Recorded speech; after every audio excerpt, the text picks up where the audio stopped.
Hey, hello, everyone. Welcome. Happy Wednesday. Thanks for joining us today. I love this. Thank you for everyone dropping your location and title in the chat. It's awesome to have you all here today. And for those of you that don't know, hopefully you know this session is about selling without pushing, convincing, or begging. Thank you, everyone, for joining us today. Josh, thanks for taking the time to do this. Thanks for the invite, Brandon. That was some high octane music. Oh man. I mean, you're in Florida. I love electronic dance music. I feel like Florida, that's all they play out there. Right. That's what the senior citizens like. That Yeah, high octane dance music. We love it out here. exactly. I love it. And yeah, let's see who's calling in and joining us in the location. I mean, this is blowing up. Scott, India, New York, Dan from New York, Kaylee from Denver, David from Atlanta, Andrea from Hong Kong. Amazing. Have you ever been to Hong Kong, Josh? I've not.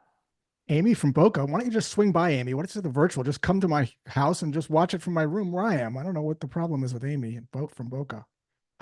Let's do it. Well, we've got a packed agenda and we want to maximize your time. So today's agenda, we've got a jam-packed schedule discussing strategies to help you with prospecting, sales discovery, pitching, scaling, habits. Because I want to hear, I never really get to see Josh share his habits anywhere online, so I'm excited to learn about some of the top habits. And then best part of all, because you guys are action takers, because you're investing in yourself, we've got a live Q&A at the end. So we're super excited to answer live Q&A with all of you today.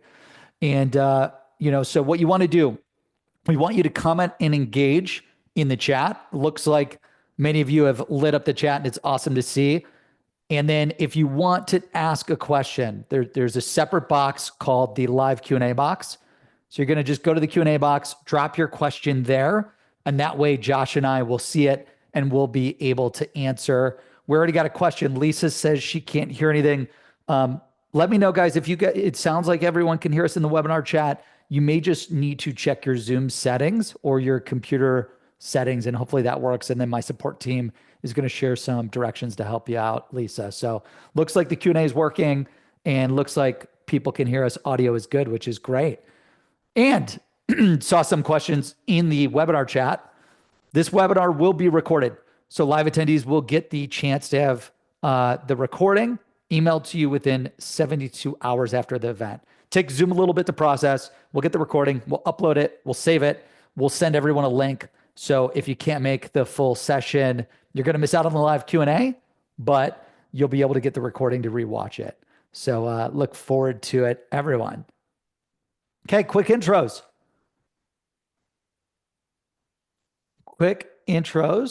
So hello, for those of you that don't know me, I'm Brandon Bornancin, one of your hosts today, CEO at Seamless.ai, on a mission to help all of you connect to opportunities so that you can maximize your wealth, health, and success. I've learned a lot about sales from getting fired from my first sales job to getting put on a PIP, my second sales job, to then learning the fundamentals to scaling your sales, and built my own company with my wife called Seamless.ai out of our townhome in Columbus, Ohio, with $1,000, and turned that into over $200 million in sales. It's an honor to be here with you all today. Thank you so much for joining us. And one of the reasons why we host these webinars and share new content and software updates with you is because we want everyone in our community to win our famous President's Club awards and achieve all of your goals and dreams. I don't know if you can see in my office, but we've got these famous 6 and 7 figure President's Club awards that we customize, print, and ship to all of you. And it's led to thousands of customers winning our famous 6, 7, 8, and 9 figure President's Club awards. And when you do, you apply at presidentsclubawards.com and we'll personalize, customize, print, and ship the award to you. But enough about me and us. Let's dive into our guest. One of the reasons I wanted to have Josh on and the entire team at Seamless, it was a unanimous vote, is because he's a personal mentor of mine and many team members here at Seamless for a very long time. This guy is what I call a servant leader to the sales community. I don't think I've personally saved more LinkedIn posts from anyone out there and shared with our team more than Josh Braun. I'd recommend getting him booked for your SKO, your sales training, or next big event. if he even has the availability. Without further ado, Josh, thank you so much for joining us today. My face looks like it's been like airbrushed. It looks so good. I love the post-production work someone did on that. That's amazing because I look nothing like that in real life. So Hey, I that's think that's natural. That must have fantastic. been done in your studio. I like that. I like it. I like it a lot. Thanks for having me, Brandon. I appreciate it. How have you been? What's been new in your world? Me, the audience, we want to hear what's the latest and greatest. Well, what's been new is I have recently been getting very deep into learning more about Stoicism and Buddhism, and been doing some private retreats, and been doing quite a bit of work in that area to sort of like get more present and grounded where I'm not fast forwarding into the future or reminiscing about the past. How So that's been a lot of focus for me how has currently, at that least. been? Has it, yeah, how has it been mastering that? I wouldn't say it's mastered it. I don't know if anyone has ever mastered it, but I'm enjoying the process of going through it. And what I'm finding is that I'm able to be aware of my thoughts more than I have been before practicing. So, by way of example, something will happen. Someone will say something. Like yesterday, I was at the dog park, and someone said something rather offensive. We don't have to get into what it was. And normally, without this muscle, I would have barked back at this person and defended myself like a mother bear defends its young. But in this moment, I was able to actually be aware that I was about to say something. And that's the power that this practice gives you, is the awareness of your thoughts.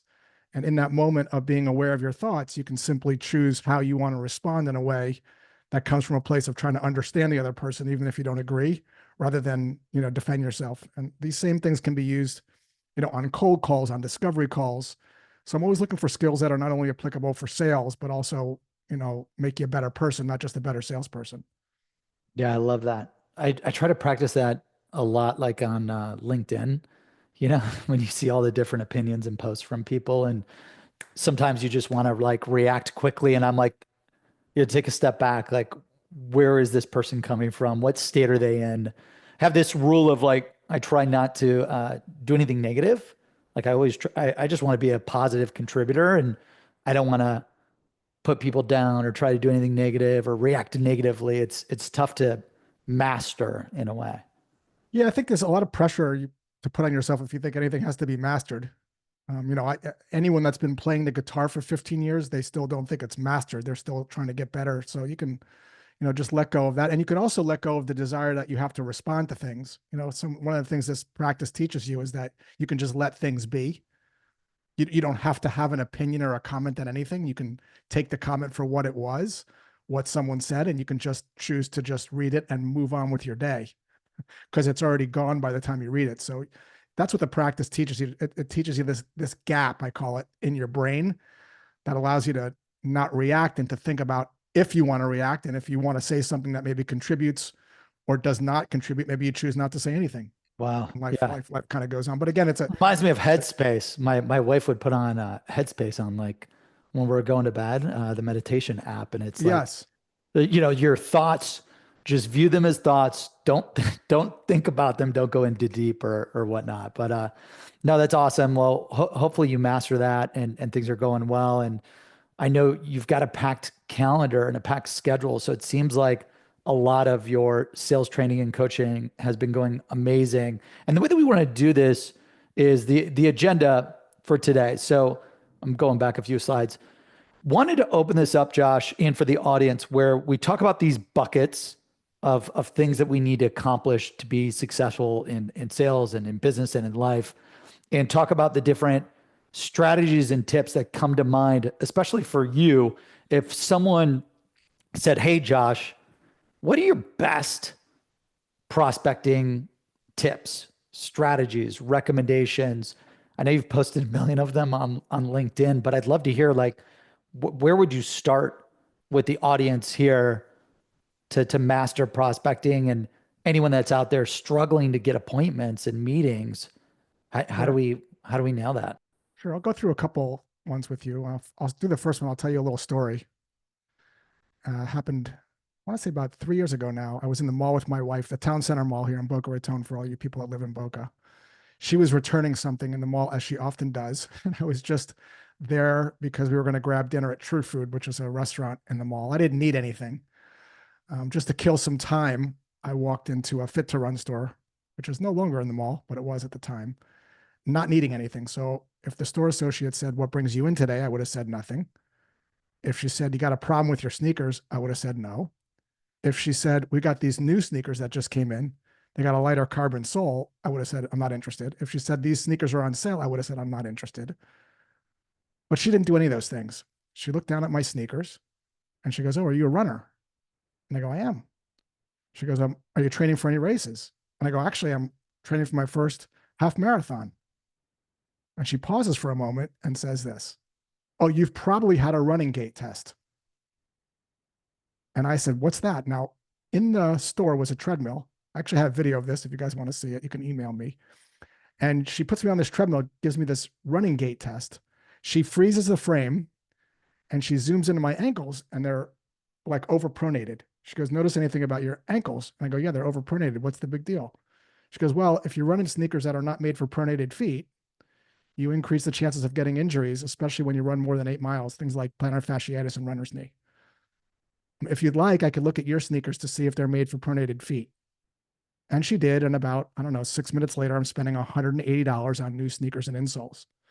So the first takeaway here, we can get into much more tactical, but at a high level, the most important thing is you have to have a meaningfully different idea related to a problem your prospect might not know about. Now, this just happened 3 days ago. Brandon, I'm a pretty healthy guy. I eat really clean Yeah. and I exercise all the time. And every year I get my blood drawn, like every year. Oh, And every year, wow. Yeah. and Yeah, every yeah. year, I and just every did year, this recently. every Let's year it hear comes about back fine. So I tell my friend, I just got done with my checkup. My cholesterol is great. And this is what my friend said to me: "What's your LDL particle number? it. Yeah. What's your ApoB number?" And I go, "What's that at?" He goes, "Those aren't uncommon cholesterol tests. They don't test for that stuff, but they're indicators of heart issues, which can lead to a heart attack." So I go to Quest, I request these tests, and I don't know if I can share my screen, but I can Yeah. share, I can Yeah. You share, could share your screen. I I can mean, share, I believe one panelist can share at a time. You should be good. And let me see if I John, can my share my VP of screen. marketing Well, is, I don't want to need complicated, but I'm looking at it right now. So I get my particle numbers back and my LDL particle is 1908. Normal is 900. My medium particle range is supposed to be 300. It's 401. And my ApoB, which is supposed to Hmm. be 90 or lower, is 101. And I'm at high risk, believe it or not, for a heart attack. So this is another example of shining a light on a problem I didn't know about. Now, fortunately, these things can be treated with statins and different kind of protocols, but this is another example of illuminating a potential problem your prospect might not know about. So if you came in and you're selling a cholesterol test, I'm going to say, "I've got a solution for that." If you're selling sneakers, I'm going to say, "I got a solution for that." No matter what you sell, your prospect is getting the job done without you. They're getting progress, they're getting from point A to point B. So the art here, when you're prospecting, is to not pitch your solution, because your solution has no value unless there's a problem first. So on a cold call, instead of pitching, what you want to do is what I call poke the bear. You want to ask a question related to a problem your prospect might not know about in a neutral way, which gets your prospects to scratch their head and think, I'm not sure. I'll give you an example. I love to wash my car. So imagine you're selling a new car wash product and you call someone. Whoever you call is already washing their car today. So at the beginning of the call, after you ask for permission, hey, Brandon, my name is Josh. I'm a complete stranger. It's a cold call. Would it be okay if I asked you a couple questions, or would you like to hang up, which I would completely understand? I know you didn't ask me to call you. After whatever your opener is, you might say something like this: "Hey, Brandon, when you wash your car," well, actually, let's do this right now. So, Brandon, when you wash your car, yeah. do you use one bucket or two buckets? I have no idea. I've got someone that washes the car for me. So, Brandon would not be a good fit, right? So, if I'm calling people that wash their cars, so Brandon, you've never But done well, but the way that I would do that though is like I'm actually interested. So like I don't do it, but I'm interested. So let's keep role playing it. well, let's like, have you ever done so there's this thing called like in comedy circles where you get on a stage and you do like these ad lib things. Yeah, So yeah, yeah. in ad-libbing, you got to go with the person, Brandon. We're ad-libbing. So I love it. play along for a second. So Let's do Brandon, it. do you wash your car with one bucket or two buckets? I would say one. Okay. So now what I'm doing, well, you're never going to ever hear we have a solution for that or we're using X, Y, and Z because I'm bringing that up first. So one of the first questions you want to ask on a cold call is, hey, when you wash your car, are you using one bucket or two? Hey, Josh, when you do your podcast, are you using tools like Adobe Premiere, Logic, Rev? Like, so I'm going to ask, I'm using one bucket. So Brandon, I don't know if this is the case with you, but I often see that when people wash their car with one bucket, dirt can settle to the bottom of the bucket, get trapped in the sponge, and scratch their car. How are you ensuring that doesn't happen today when you wash your car? I don't know. If it's happening, I'm going to be super upset about it. So see what I'm doing there? I'm not pitching anything. I'm asking a question related to a potential problem. Here's another example. Brandon, when you shop online, do you ever see those discount codes you can plug a code into? Yes. So if you don't have a code, do you go online, try to search for one, Try to just buy it at Google full price, all Google it? over. Google Or do all you have a over. way to automatically check if there's a valid coupon code and automatically apply to your cart? Yeah, I Google all over. Yeah. So do you know about Honey? No, I haven't heard about honey. See what I'm doing here? I'm not pushing, I'm pulling. So with Honey, it's a button that you press at checkout and it automatically applies any valid discount code to your shopping cart. Yeah, that's, I love it. Makes So see, sense. that's the idea that now here's the thing. Not everyone's going to have a potential problem. So if And Brandon doesn't wash I his see the car, audience. The audience is talking about honey because they got in trouble with their little not paying out influencers. right. But it's timely. It's timely. Yeah. Keep running. Or if you have, you don't shop online, not a fit. So when I do these workshops, I have 600 people in the audience. I say, stand up if you have more than one pairs of shoes. Everyone stands up. Sit down if you have less than 10 shoes. And it gets to the fact that I have 15 or 20 people standing up that have like 25 pairs of shoes in their closet. Those are my ICPs. Wow. Right. So you start with people that you think have the problem, then you call and you test the hypothesis.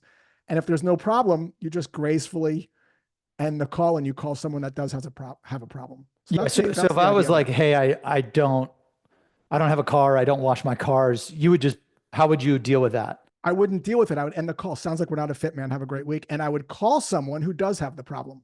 Yeah, because It's not my job there's to 8 talk. billion, 8 billion Yeah, people on the planet, yeah, and spot you on. don't need to like convince and hard sell someone to do that deal. Yeah, and it kind of brings me to a second tip, which is there's two ways to go about selling. You can have this scarcity mindset, which is I gotta close everybody. I don't Yeah. have enough time. I don't have enough this. I don't have enough that. Or you can have this abundance mindset, which is there's plenty of people out there that might have this problem, and I don't have to push the rock up the hill. And here's the cool part: you get to choose. And when you choose a scarcity mindset, what happens is you end up sounding like an aggressive mall kiosk person because your mindset, and we might get into this later, affects how you behave. Yep. So you have that scarcity mindset and you behave in a certain way, it's on autopilot. Whereas if you have an abundance mindset and you're detached, which doesn't mean you don't care, it just means this person doesn't have a problem. You're laid back and you realize that the world's a big place and you're just happier when you sell because you don't have any expectations. Yeah, I love that. What I feel like from what I've seen from you on LinkedIn, you're like a guru genius with I think you call it poke the bear. I call it problem prospecting and shine the light. I think we both actually use the shine the light example or methodology that you call, like I say, like try to find the problem prospecting, shine the light. Uh, how do you get so good at the way that you write your questions? I remember you shared something about the commission software, like, hey, Jane, you're in finance. I don't know if you manage the sales team, but are you, going through Excels and trying to cobble the commission to pay your salespeople? And how do you get so good at uh, being able to write the problem so that when the prospect reads it, it just hits them in the heart? So this is the secret to it. The secret is you can't write it because you're not in finance. You have to find it. What I mean by that, so that example from Captivate IQ, I went on their website and I found what I call before stories that are emotionally and viscerally charged. What I mean by that is inside the quote that the customer, that's coming out of the customer's words, not marketing, they'll say things like, this was really hard. This was super frustrating. And I'm going to take those words and I'm just going to put them into the poke the bear, framework. That's all I'm doing. I'm never writing them because what do I know? I'm not in finance. Good copy, whether it's on a talk track, on a cold call, or an email, isn't written, it's found. So we got to get it out of the mouths of the customer, and then we put it into our framework, and then we ask a neutral question that illuminates a potential problem in a very non-threatening way. Tonality matters just as much as what you're saying. You could deliver that same thing in a very hyper assumptive way, or you can come at it with a I don't know attitude, which is how I do cold calls. Like I come from a place of not knowing, and that comes through in the tonality.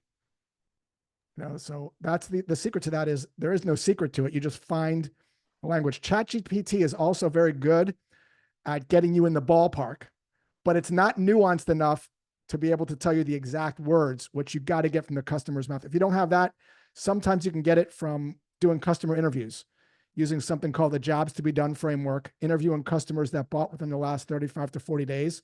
So the story is fresh. You can't really interview people on discovery calls because they haven't bought it yet. And there's a difference between people that buy it and people that are just shopping. They just describe it differently. There's this story that just comes out and you'll just listen for these visceral words. And those are the gold ones. Because I'll give you another example. Someone prospected me once. They saw I was training for an Ironman. And he called me up.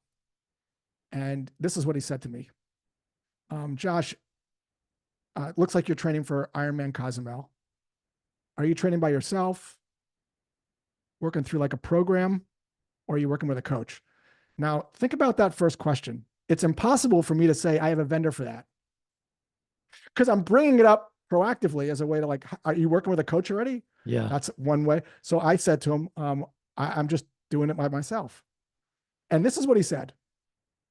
I'll butcher it a little bit because he said it so well. He goes, so Josh, I often hear, I don't know if this is the case with you, and listen to that language. I don't know if this is the case with you. Subconsciously says there's no assumptions here.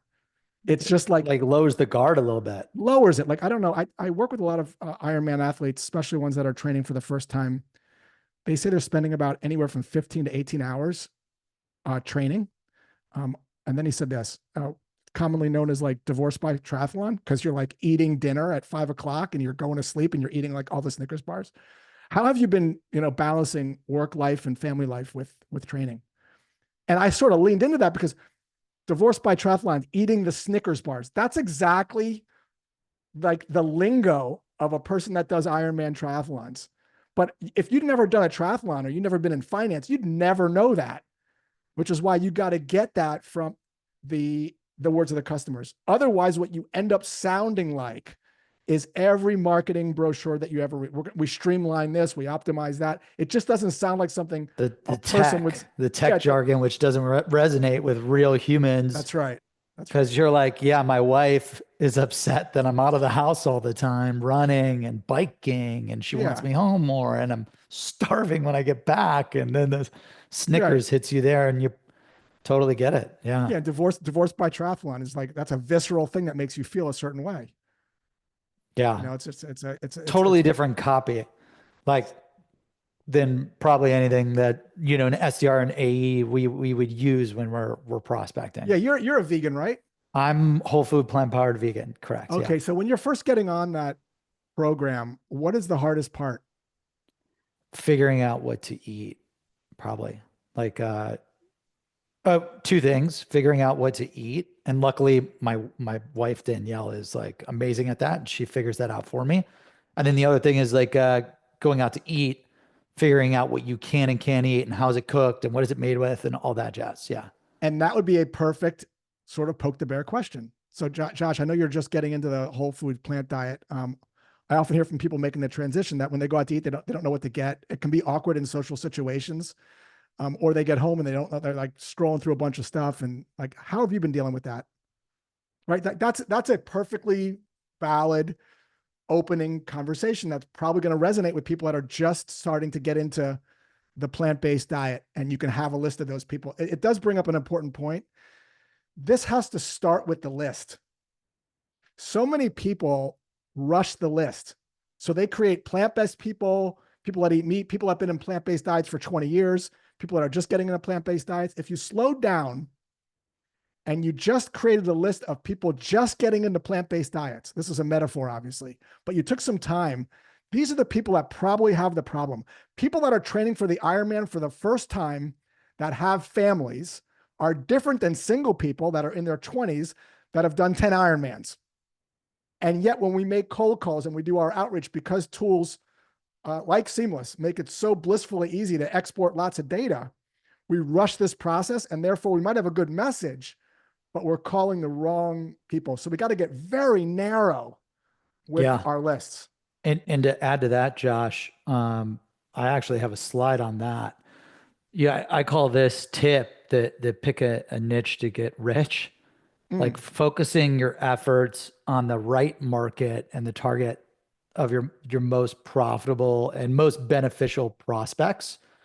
Because like what you had mentioned, the people that say no, there's 8 billion people, right? So there's so many people to sell to. I believe if you, I heard this, I don't remember who it's from, but they're like, if you're starving on an island and you're out in the ocean on the island and you haven't eaten in days and you're about to try to go fishing or to go spear fishing and you try to do it to two fish at once, you're going to catch nothing.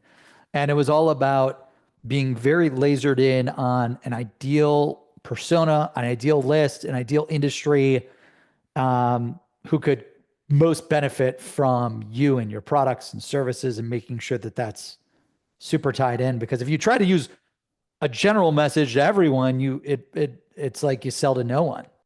Yeah, I'm kind of surprised when I work with teams how few sales teams build up lookalike audiences. Meaning, here's our customers with the highest lifetime value that if I were to call them, they'd say, well, man, we get like 10 times more value out of this thing than we paid for. It's freaking awesome. That's not everyone. It's always a subset of people. And then there's tools out there like Ocean, and there might be other ones that will help you find companies and people that might be in the same bucket. But this is a part of the sales process that is usually rushed through Totally. because Yeah. it's so easy to, like, back in my day, we didn't have these awesome tools like Seamless to build. Back in my day, we had to walk about. So slow down there and take the time to really, like Brandon said, like narrow that list down based on people that are getting the most value out of your product, because that's not everybody. Yeah. And to your point, when you mentioned about the lookalike audiences, it's because it's so hard to figure out. Why do I need a PhD to analyze my customer base and then tell me who would be best or worse?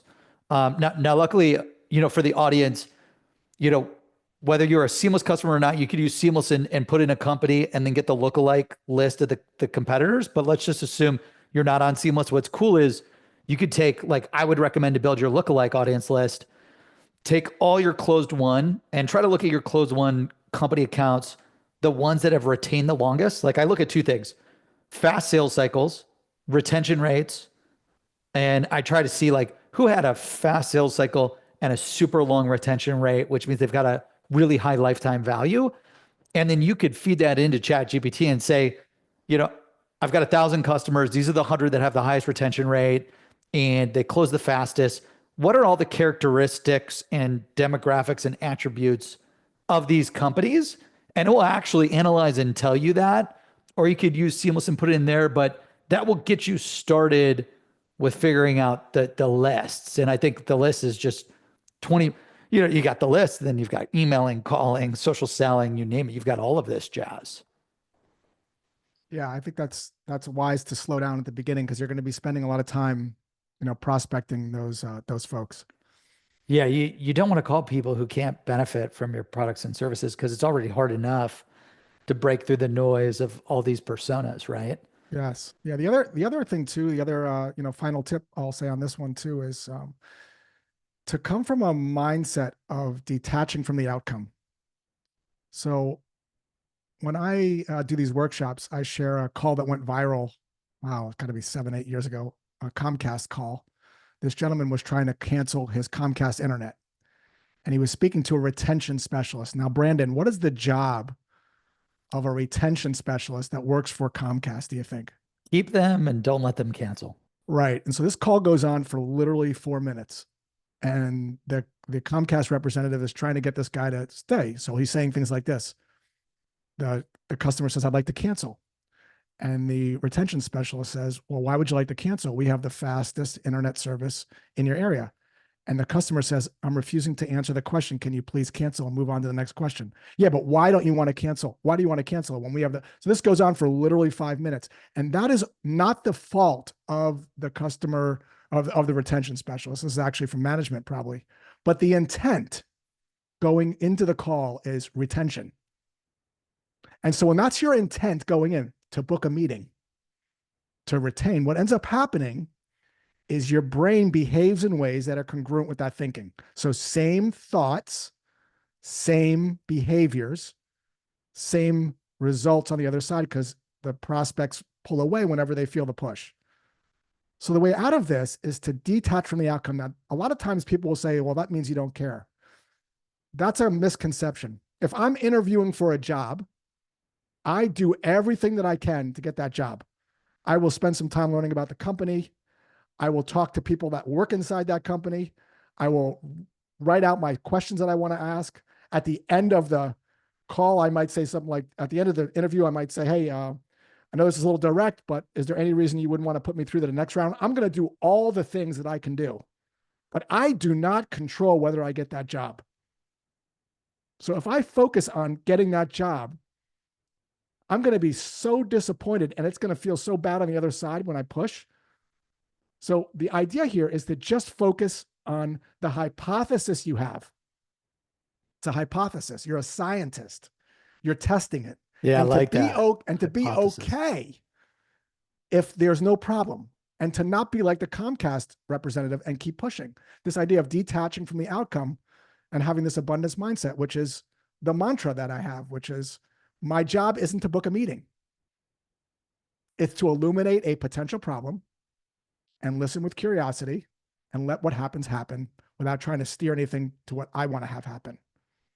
And when you embrace that, not as a strategy to get a meeting, but as a general philosophy of sales, what ends up happening is you sound completely differently on the phone, which is more inviting to prospects. Yeah, it feels like more of a researcher than anything. Yes, you're testing a hypothesis. Doesn't mean Yeah. you don't care, you don't do your work, and you obviously if an objection comes up. So I'll give an example. Like if you're attached to the outcome, and someone says, and you can hear it in their voice, dude, I really thought you were someone else. I'm literally heading into a meeting, and it's like 9:58. If you're attached to the outcome, you might say, that's okay. This will only take a second. Let me ask you. And you start going on to your pitch, or you start, regressing the call because you're attached. I got to overcome the objection. I might not ever be able to get this person back on the phone again. If you're detached and someone says that, you lean back and you say, okay, I'll call you later. And you just hang up the phone. Like I was doing a workshop last week and we had a recording of a prospect saying she was actually on her way to the hospital. And the salesperson said, this will only take 30, do you have 30 seconds? She was having a baby. She was going on the hospital. I think to have a baby or something, she said on the call. And the salesperson, because he was attached to the outcome, said, can I just have 30 seconds to tell you why I called? Versus deep breaths, call you later, right? So this starts with intent. That actually leaves a negative sentiment for sure. I would think so. Yeah.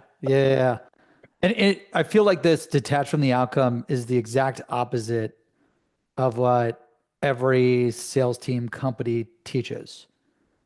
Like your goal, you have to book appointments, you have to close sales. Yes. You like our funnel is 10% Yeah. of, let's just call it 3% of leads to meetings. And then of those meetings, you have to close 25%. And if you're below it, you're doing bad. And if you're above it, you're doing good. And you need to get from bad to good. Like why are you teaching and recommending this framework, this like methodology that is the complete opposite of what 98% of companies and trainers teach? So let's go back to the interview example. You don't control the outcome.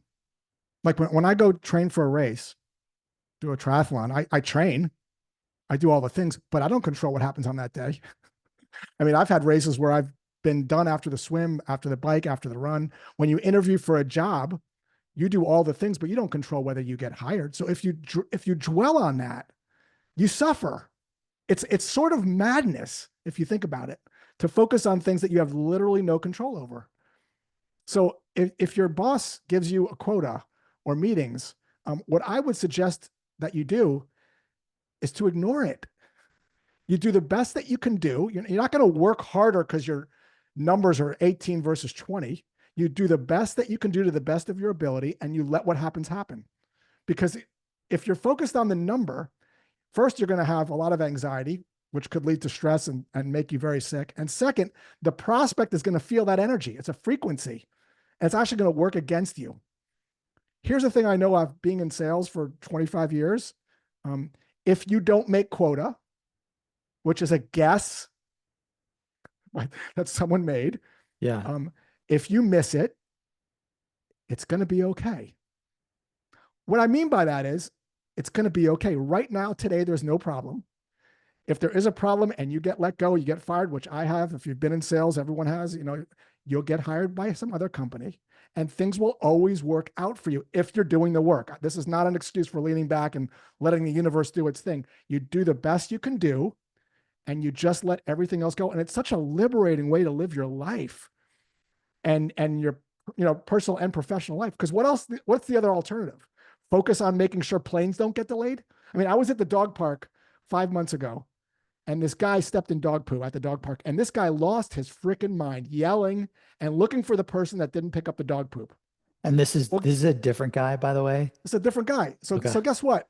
There's a lot of drama at the dog Yeah. park Oh going yeah. on. Oh, it's awful. The nature of a dog park is there's going to be poop in the grass that people don't pick up.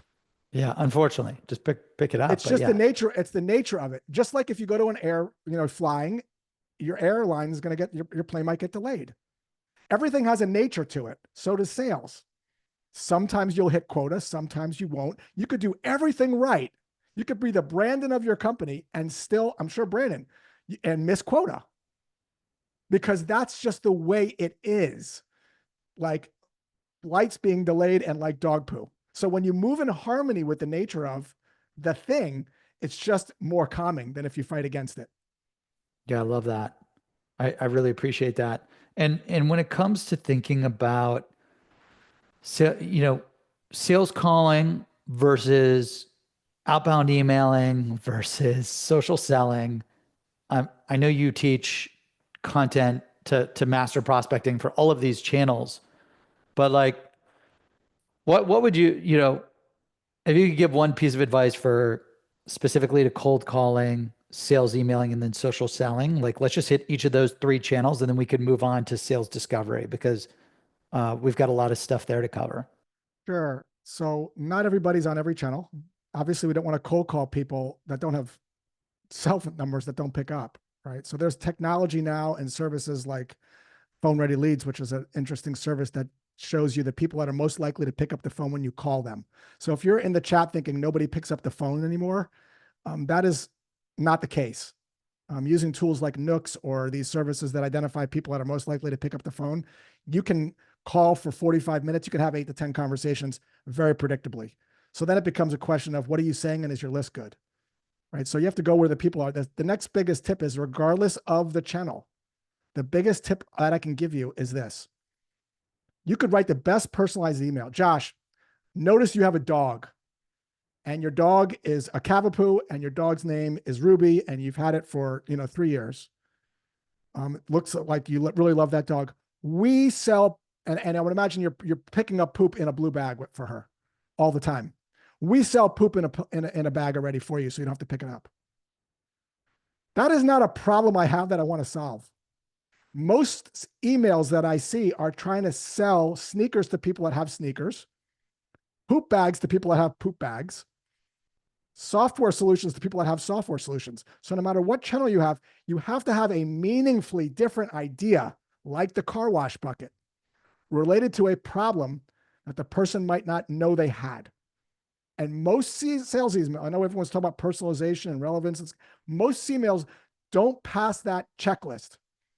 Here's the thing. If you call someone that's a revenue ops director that's been there for 15 years, and they are calculating commissions on spreadsheets, do you think they've never thought about automating it? Of course they have. Yeah, it's So if terrible. I called them, I would say, hey, Brandon, looks like you're doing commissions for like 100 reps. Are you guys using like spreadsheets or is it more automated?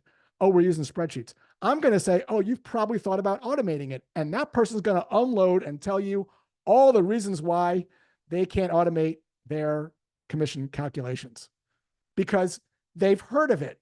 So when you email people saying, we can help you automate your stuff, they're like, yeah, dude, I know.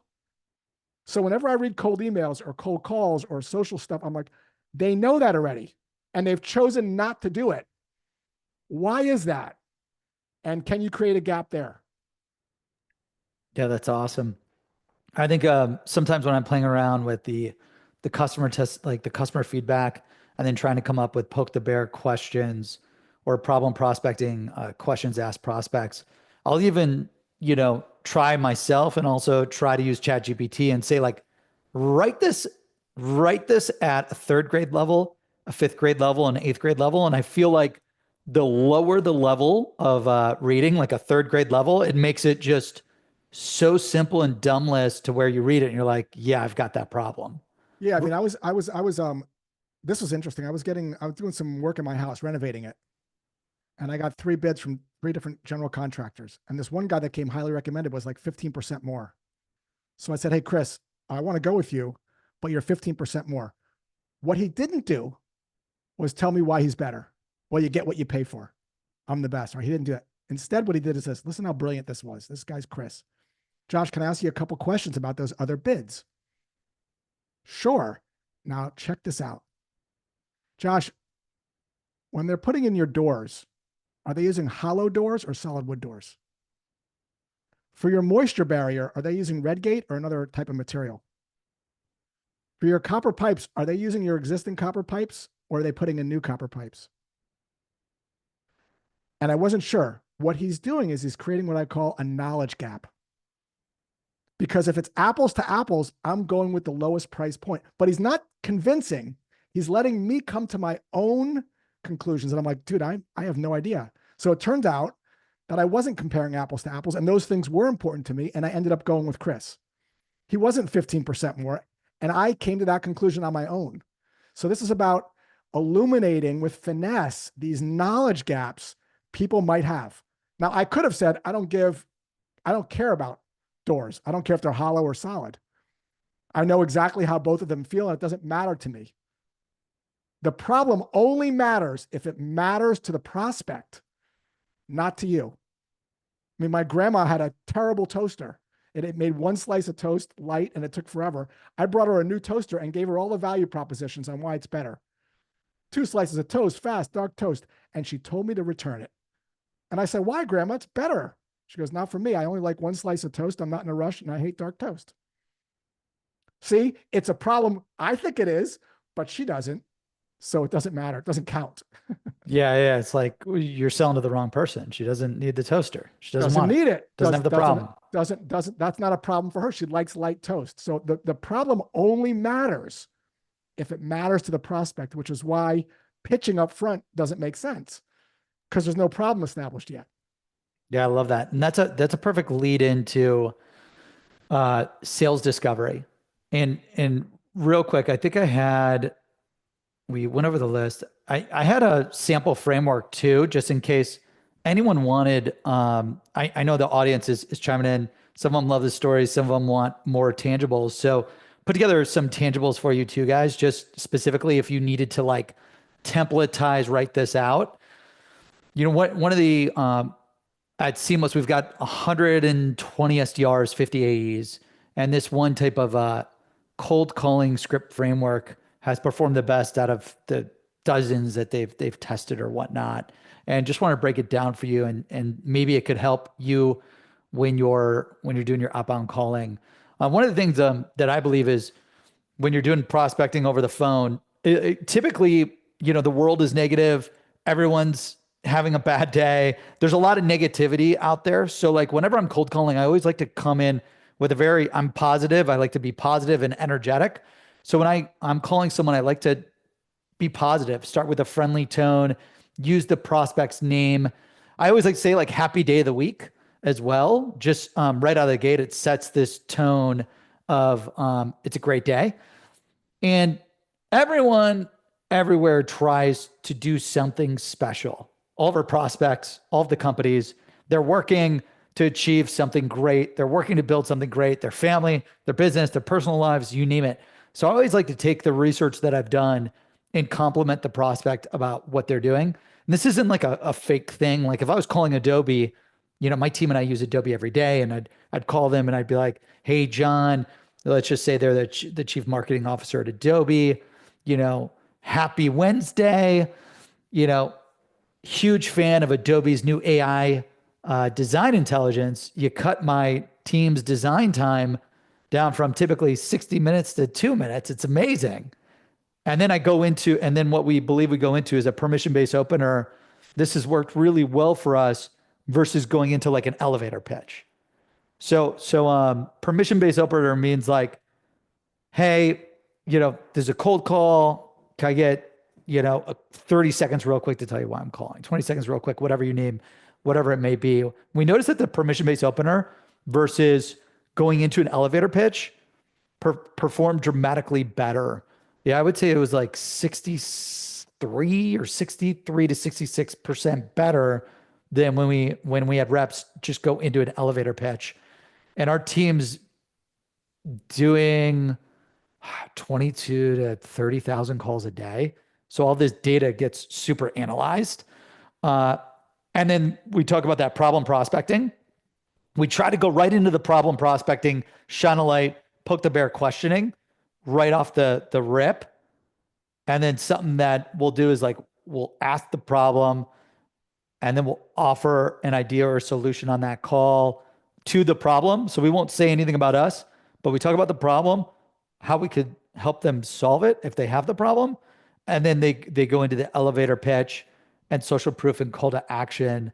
So if anyone's looking, it's called PCPPSESC.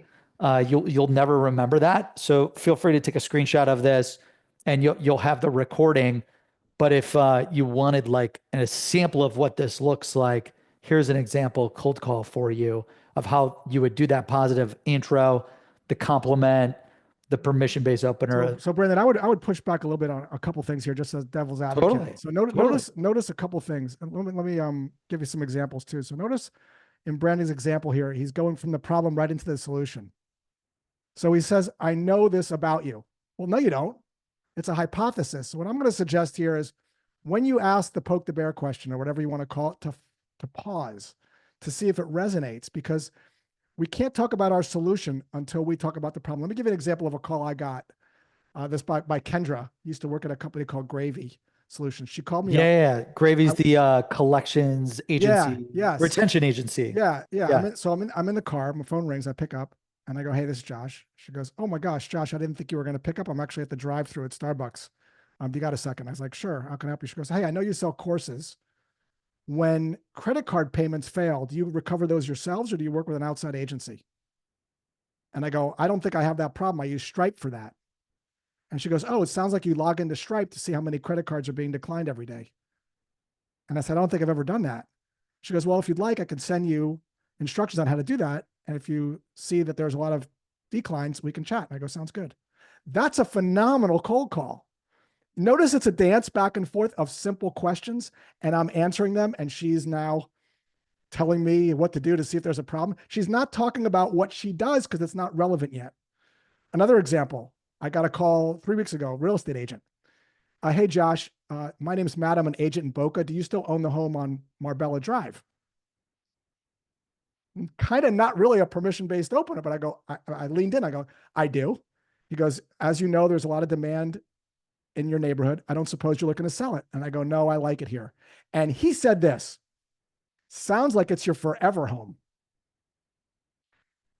Now think about that.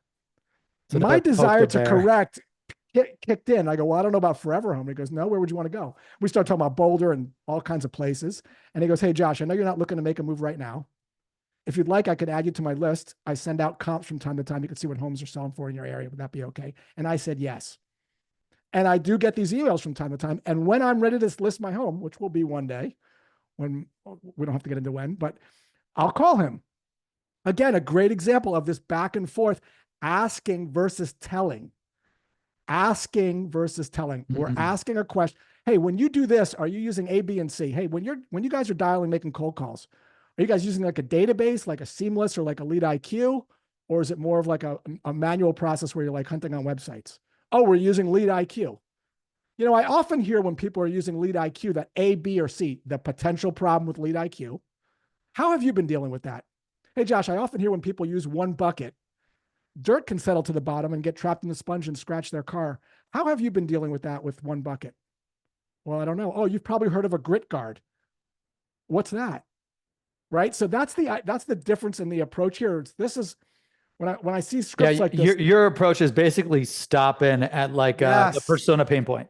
Yes. So you're saying kill solution, elevator pitch, social proof, call to action. It just like boom, just play, and then to nail that, I think for like SDRs, AEs, salespeople, founders, solopreneurs, the goal would be like workflow, yes or no.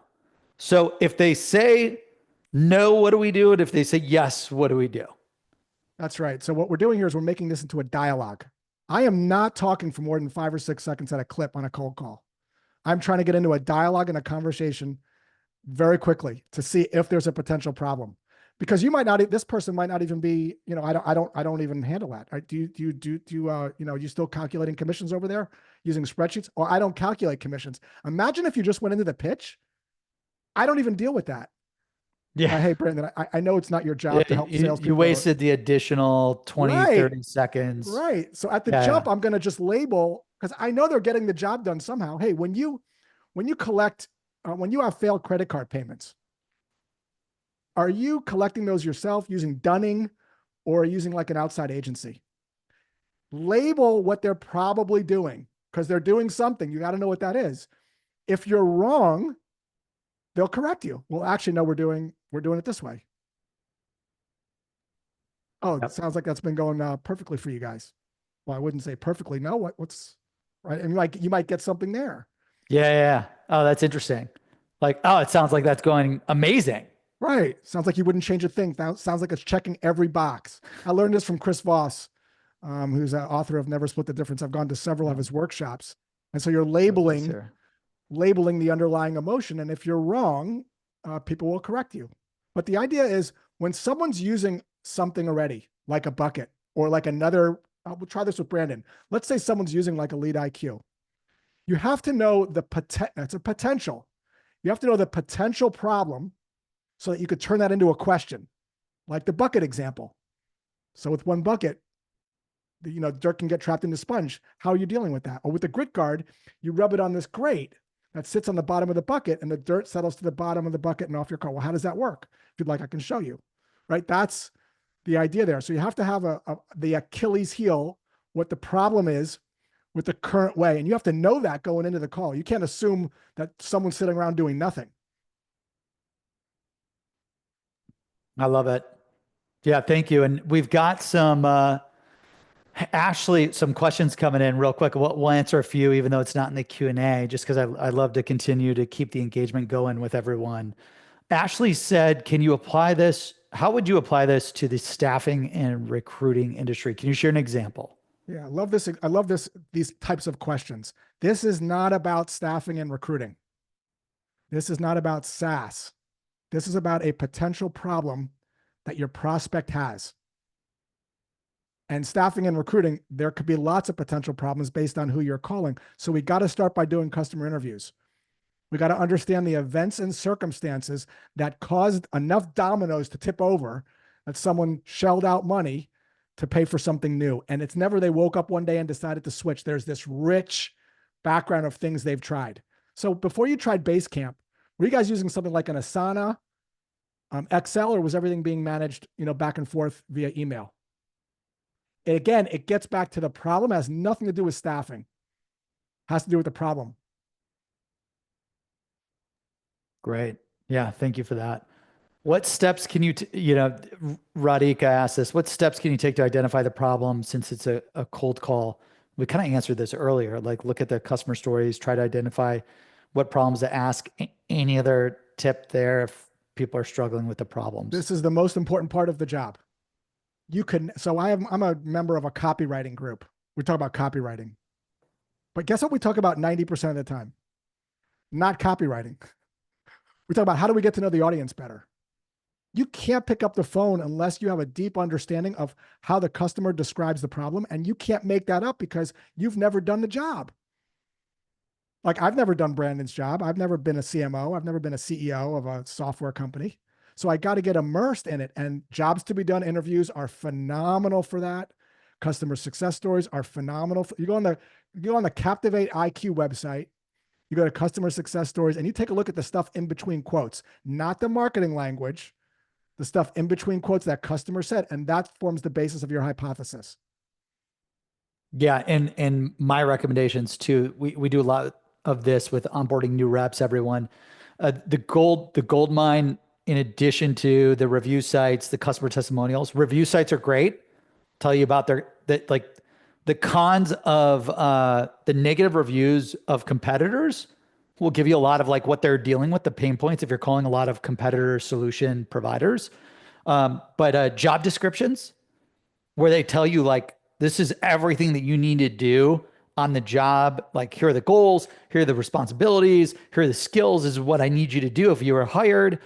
The job boards and the job postings provide an immense amount of data there too that give you a ton Something of else ammo. when I was doing some training at Snowflake. Because imagine this: you're an SDR and you're calling engineers and chief technology officers that have been doing the job for 15 years, right? Yeah, So and they what they talk in did, code. what they did, which I think is kind of brilliant, is they had a show and tell. So these were people that had switched to Snowflake that showed not through PowerPoint slides, to show and tell. This is the job I was trying to get done. I had to figure out what kind of promotions to do during this month in this geographic region for this region for these restaurants using all this data. And this is how I would do it before. And this person would walk through how they did it, like literally on the screen, like how they would do it in real time. And it took like 45 minutes and everyone watched this. And he was being very specific about it's the specificness. Are you like hard pasting Google Sheets into Excel and making adjustments like one sheet at a time when you're trying to do like that level of specific, like being specific? That's what you need. And they took this and like, oh my God, this is what it, and then he showed afterwards what it would be with Snowflake. Oftentimes companies only do the after. There's a reason why diet commercials or exercise commercials show the big Before person and first, after. because it's the contrast, the home makeovers. If they just show a makeover at the end, you don't get that same feeling. You got to see the before. So they would actually do show and tell. So at your company, maybe have a customer come in and actually show how they were doing it before. Or maybe you have a chief Yeah, technology we do officer. that with the President's Club Awards. Great. So every time someone wins these awards, we literally will interview them.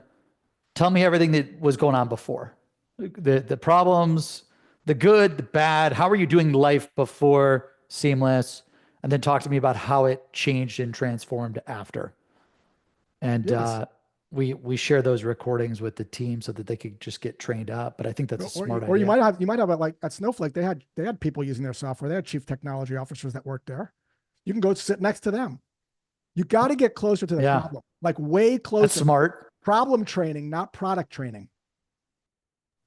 Yeah, it's like all around that problem, just analyzing those problems, identifying those problems, which is perfect for sales discovery.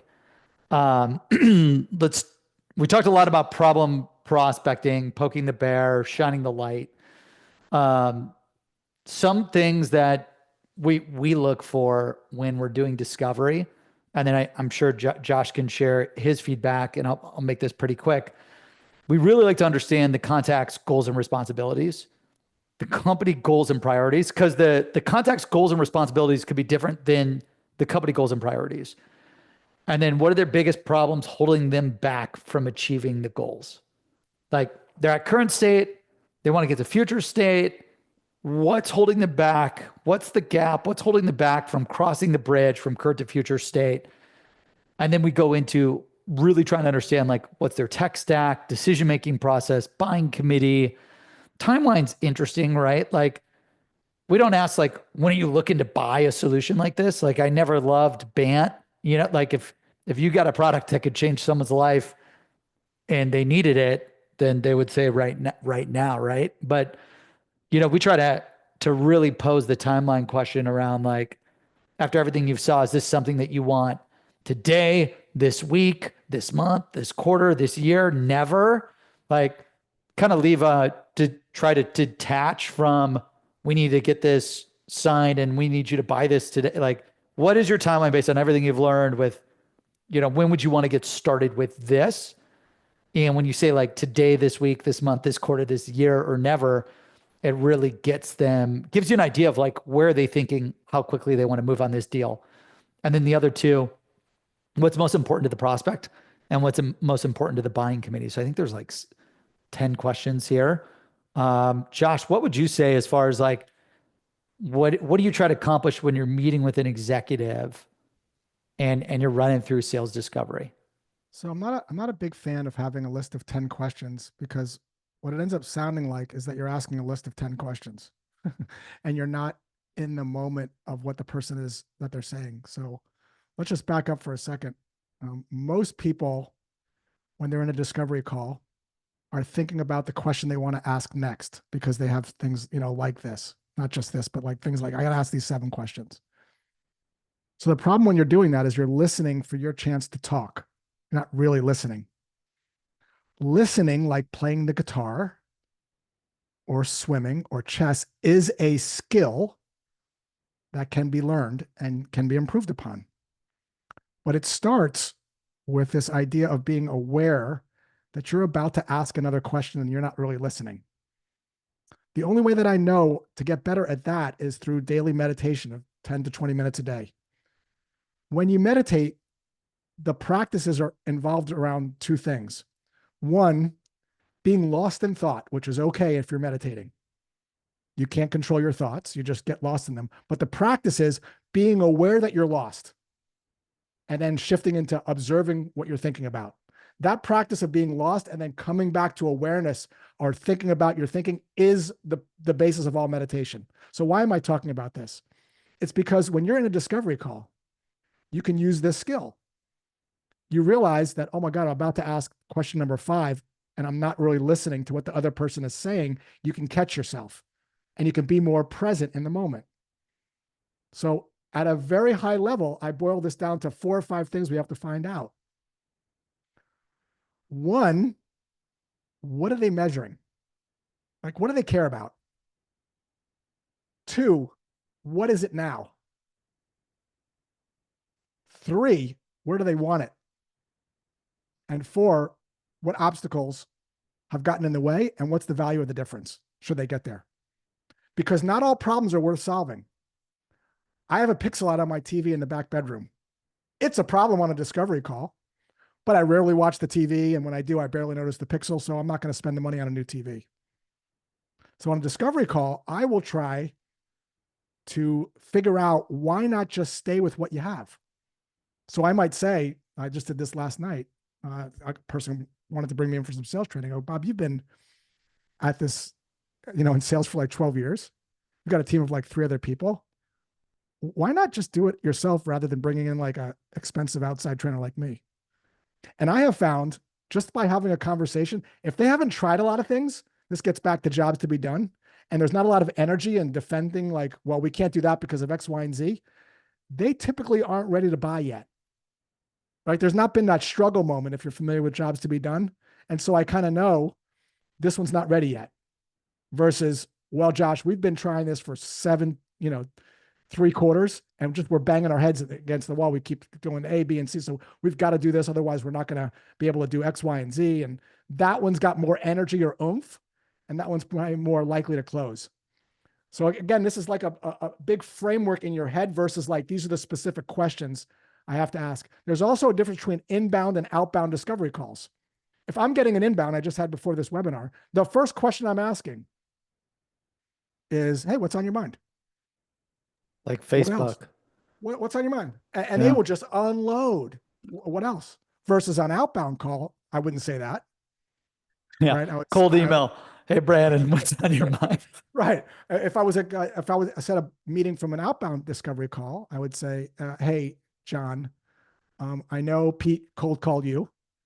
You probably hang up on most cold calls. What kept you on the phone? Was it a weak moment? And I would just trying to find something that sparked their interest. This is a little bit probably beyond this class, but this is based on another discipline called motivational interviewing in psychology. When I was going through therapy, I had a psychologist I'm like, what are you doing? And she goes, it's a technique called motivational interviewing. She was trying to find my own motivations for things.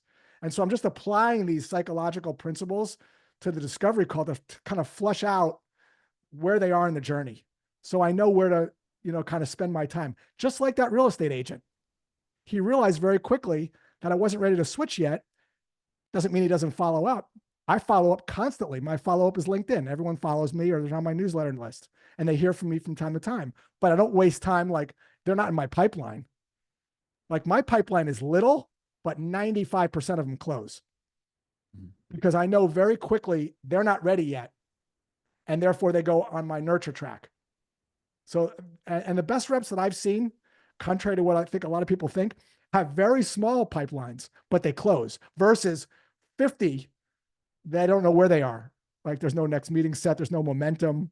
So that's just my tip on discovery. Yeah, I love that. And the audience was blowing up the chat. Can you repeat, Josh, those like 5 Yes, pillars or yes, yeah, steps yeah, yeah. real quick? And Yeah, so what are you measuring? What is it now? What do you want it to be? What's the value of the difference? And what's been getting in the way? There's different ways to flush that out, but that's at a high level in your brain. That's kind of what you have to get to. Like, what have you tried? And can you talk someone out of it, switching easily? If you can easily talk them out of switching, they're not ready yet. yeah, So these things don't end in no decision. I mean, I read somewhere in some sales stat, 72% end in no, they don't. They decided not to switch. That's a yeah, decision. they stayed with the status quo. Which is in jobs to be done. I've done a lot of jobs to be done interviews. I know very quickly if someone's switching or not because they haven't done a lot of stuff. There's no like struggle moment. They're like at the very beginning of the journey Of you the have to hero, kind of the go hero's journey in a way. the Yeah. buyer's journey. They're just starting to look around.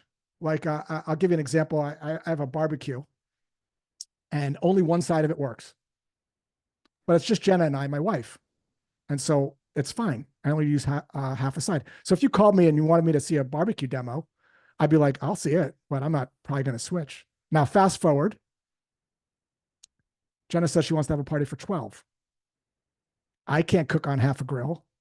If you've been sending me videos on how to be a better griller, not about your grill, how to make vegetables better, how to cook fish better, when I have that party for 12, guess who I'm calling? I'm calling you. That's what the barbecue guys did. And I ended up buying a barbecue from them.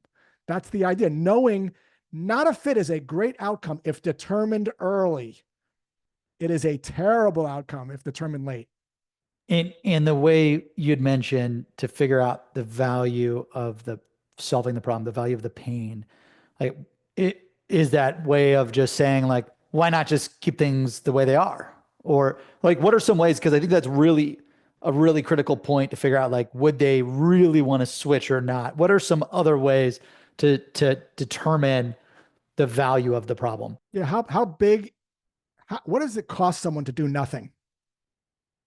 What does it cost your prospect to do nothing? So it's not about ROI. This is about if you did nothing, what would it cost? So if you kept everything the way it is right now, and your reps were booking, 2 meetings a month, and you were converting at X, Y, and Z, and that went on for another 2 or 3 months, like what would the cost of that be? What is that costing you, per month? If you can figure that out, you can kind of get a sense of how big the problem is. There was a gentleman last week that was having a conversation with a doctor, And he figured that the cost of inaction for this doctor was $600 a month. And the doctor's like, I don't care. It's like, whatever. It's not worth switching. Right. Versus if you're doing nothing and the cost of inaction is, it's already costing you something not to switch. Your price isn't what you're charging. It's what happens if, what does it cost you not to switch? Like, what are you already paying? Yeah. And I think it's almost like thinking about going to the dentist. My wife will be like, "Hey, we've got our dentist appointment coming up. We need our teeth cleaned." My brother-in-law is a dentist and he does all of our stuff. And she's like, "We got to go to the appointment." I'm like, "Oh, I don't want to leave work and go see Anthony." But it's funny if you got a toothache, I'm there in 2 seconds. Right. And Anthony, so the, when can I get in? I well, need to that's get called, in yeah, that's right called an now. inbound. That's called an inbound lead. Those are layups. But the job of a salesperson is to shine a light on things they might not know about that are costing them money, like what the general contractor did. Yeah. Right. So Josh, if you get those, like I had a plumber come in, I'll give you another example of this. And I had a tiny little leak in the shower by the thing. I'm like, he said, well, you can leave it. So if you do nothing, right? If you do nothing, and then the leak gets worse, it could erode the pipes in the back, get through your drywall. And by the time you get done fixing that, it could be about a $3,000 problem if you do nothing. Or you can get it fixed today for $450. What would you like to do? Right. So here's another example. So Josh, I know you have your home listed for $800,000. You've had it listed on the market for 5 months. You haven't gotten any bites. If you leave it like that, you're not going to get another. Probably won't get another bite for another 3 months. I know your maintenance costs are $4,000 a month on the home, but if you lowered it by $60,000, you'll probably get 5 bites. Next week. What would you like to do? Right? Your price is always going to be too much in the context of what it is now. Right? So we have to kind of illuminate what does it cost someone to just do nothing, and see if that matters to them. Look at the blood example that I gave earlier. If I do nothing, I increase my chance of getting a heart attack, right? The car wash bucket. If I do nothing, I run the risk of scratching my car, right? These are all similar examples of the cost of inaction. Yeah, I love that. And we're going to, like I'd mentioned in the chat, guys, we're going to the Q&A. So we'll answer 2 questions, then we're going to move on to pitching and habits. So what about connections? Okay. What about connections? What do you do when you don't get connected with the right point of contact, Josh? Yeah, You that's a answer good and then one. I'll share my perspective. Yeah. So yeah, someone picks up and you say, "Hey, Brandon, are you still handling podcast production over there, or am I in the wrong place?" And Brandon goes, "That's not me."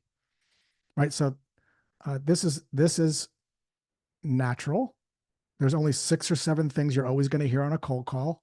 So you may as well be prepared for them in advance. So I would say something like this. Hey, Brandon, I know it's not your job to help salespeople that haven't done their homework, but would you be open to pointing me to the person that does handle podcast production? Would that be Sam Smith or maybe someone else? Now, one of 2 things is going to happen. I don't know, dude. It's okay. Thanks, man. Have a good day. And I'm just going to call someone else, or that's going to be, that's actually, John Peters. And they go, "Hey, no problem. Would it be okay if I mentioned that you pointed me his way? I don't want to be that salesperson that does that without permission." Sure. Right. Just like in a calm way, just like that. Yeah, I love But it. ask that at the beginning of the call before you start pitching. So, hey, Brandon, are you still calculating commissions with like spreadsheets, or is it more automated? Dude, I don't even handle that. Oh Yeah. my gosh. Right. Then I'd you say kind of, Tiffany handles that. right. So then maybe I'll chat with Tiffany. Yeah. Yeah. I would first say, I don't do anything with that. And then you'd roll into, okay, well, you know, typically I know the people because Seamless, we've got all the people that are in that department and their contact info. So if Josh, said Tiffany did that, I'd be like, or I don't handle any of that. I'd be like, oh, okay, cool. Josh, it looks like you still work with Kevin and Tiffany and Mary. You know, would Tiffany manage something like that? Like, who do you recommend, Kevin, Tiffany, or Mary would be the best person to speak to about that? And the only caveat I would do there is I'd like to add at the beginning, calling out the elephant in the room. So, hey, Brandon, I know it's not your job to help people that haven't done their homework, that are lost. Do you mind if I ask who does handle that? Would that be, Tiffany or Mark or neither? Can that Just even be the, can that with even that be an tone opener? with that tonality. Sure. Justin Michael talks about this, I think, in his approach, where he starts with, I think he calls it route. He starts his cold call like this, like the guy from the real estate agent. Hey, Josh, my name's Matt. Do you still own the home on Marbella Drive? Hey, Josh, this is Pete. Do you still edit and produce your podcast, or is that like outsourced or given to someone else? You could absolutely start it like that. A lot of people do start cold calls like that. Yeah, and honestly, that reminds me of Aaron Ross's predictable revenues from Salesforce. Like that was his really the first book on like outbound selling was like asking for the referral at Salesforce from Aaron Ross and then going into the pitch. Uh, Yeah. There's no one right way. This is the great thing about our profession, everybody. There's no right way to do all this stuff. This is a job of experimenting with different ways to find your way. Right. So permission-based openers, non-permission-based openers, my take on it doesn't matter. Tonality matters more. Find your way that works for you. You have to experiment. You can't ask for advice. You got to go try things and ask for feedback. like being that scientist, testing the hypotheses, like test all these Try different stuff. strategies. What might work? Look, there's personal trainers are great. Some I like, some I don't. It's not the personal trainer. It's my thing. The personal trainer doesn't go with me. I wouldn't feel comfortable. Some Yeah. things on cold calls I wouldn't feel comfortable saying. But the tonality is the key, and it gets back to detachment. Notice my voice. Hey, Brandon, can you send me some information? Sure. We have lots of information. Just so I don't do you a disservice and flood your inbox with irrelevant information, would it be okay if I ask you a couple of questions first? Right. That tonality is a tonality of whatever happens, happens, man. If you hang up the phone, that's cool. If you want to engage in a conversation, that's cool. It gets back to what Brandon said earlier. It's got this abundance mindset, man. There is no shortage of business out there. In 10 lifetimes, you couldn't get to all of it. Yeah, When someone hangs up on you and they're 31. rude, that is a blessing. Like, well, I know who not to call. Yeah. I remember because we interviewed Jordan Belfort and I remember Oh, did you? yeah, that was a hard interview to get, the Wolf of Wall Street. It was crazy. Really interesting, good and bad. But long story short, it reminds me of I remember Jordan and Grant doing a interview, and Jordan said very similar to you, don't sell someone that doesn't have the problem. And Grant was very much like, overcome it, beat it, get the deal closed. And they Oh, battled about that for like interesting. 20 minutes on the podcast. This was years ago. But every time you mention like, don't try to sell to people that don't have the problem because you're just wasting time and energy. It reminds me of Jordan Yeah, when I but see interviewed on him. that would be interesting. I didn't see that clip, but what I would imagine happened is Jordan said something and Grant said something, and they were going like this, right? I'm guessing. Yeah, Instead, they're very big egos. So instead, what could have happened is the other person could have just seek to understand that person's point of view without trying to convince or change. So Grant says, "Yeah, I think everybody should do this." Jordan could have said, "Sounds like you have a reason for saying that. What do you base that on? Oh, that's interesting. How can you say that? Why do you say that?" Like you could just listen and understand. That is the superpower, especially like around political or politics. Like yeah, you see this all the time now, especially like instead of trying to change the mind, shift into understanding it. Practice this in your personal life. Like last night, I said to my wife, let's get some Japanese because I'm sick of Japanese. I'm like, oh, I could have said, oh, you're sick of Japanese, poor you have to. So instead, I'm like, oh, we've been eating it too much. Seems like you're in the mood for something else. Like I'm practicing this I don't do it all the time. I'm not great at it, but I'm trying to practice the muscle of not having to change minds and fix things. I feel like I could see you in a convo with John, and you're just asking question after I'm question, just and like, she's like, right. "Josh, Josh, come on. stop asking me these damn sales 100% discovery happens all the time. questions." She's on to me. Happens all the time. That's funny. Mario and Phil, they had the same question. What books are you studying, learning, recommending? Like what books would help me have a great 2025 this year. So I'm And going to recommend just one. I'm not a fan of rattling off 10 books. I still listen to it once a year. I've been listening to it once a year for 4 years now, 5 years. It's called The Power of Now by Eckhart Tolle. I wouldn't recommend reading it unless you like that. I liked listening to it in like small chunks, 15, 20 minutes of that. That combined with any kind of mindfulness training, I don't think there's a better investment you can make for your, not just your business life, but your personal life as well. Brandon, what about you? yeah, um, for me, most of my time is now spent writing, but I would say he actually lives right next to me, which is crazy. I didn't know he was in Columbus until a few years ago.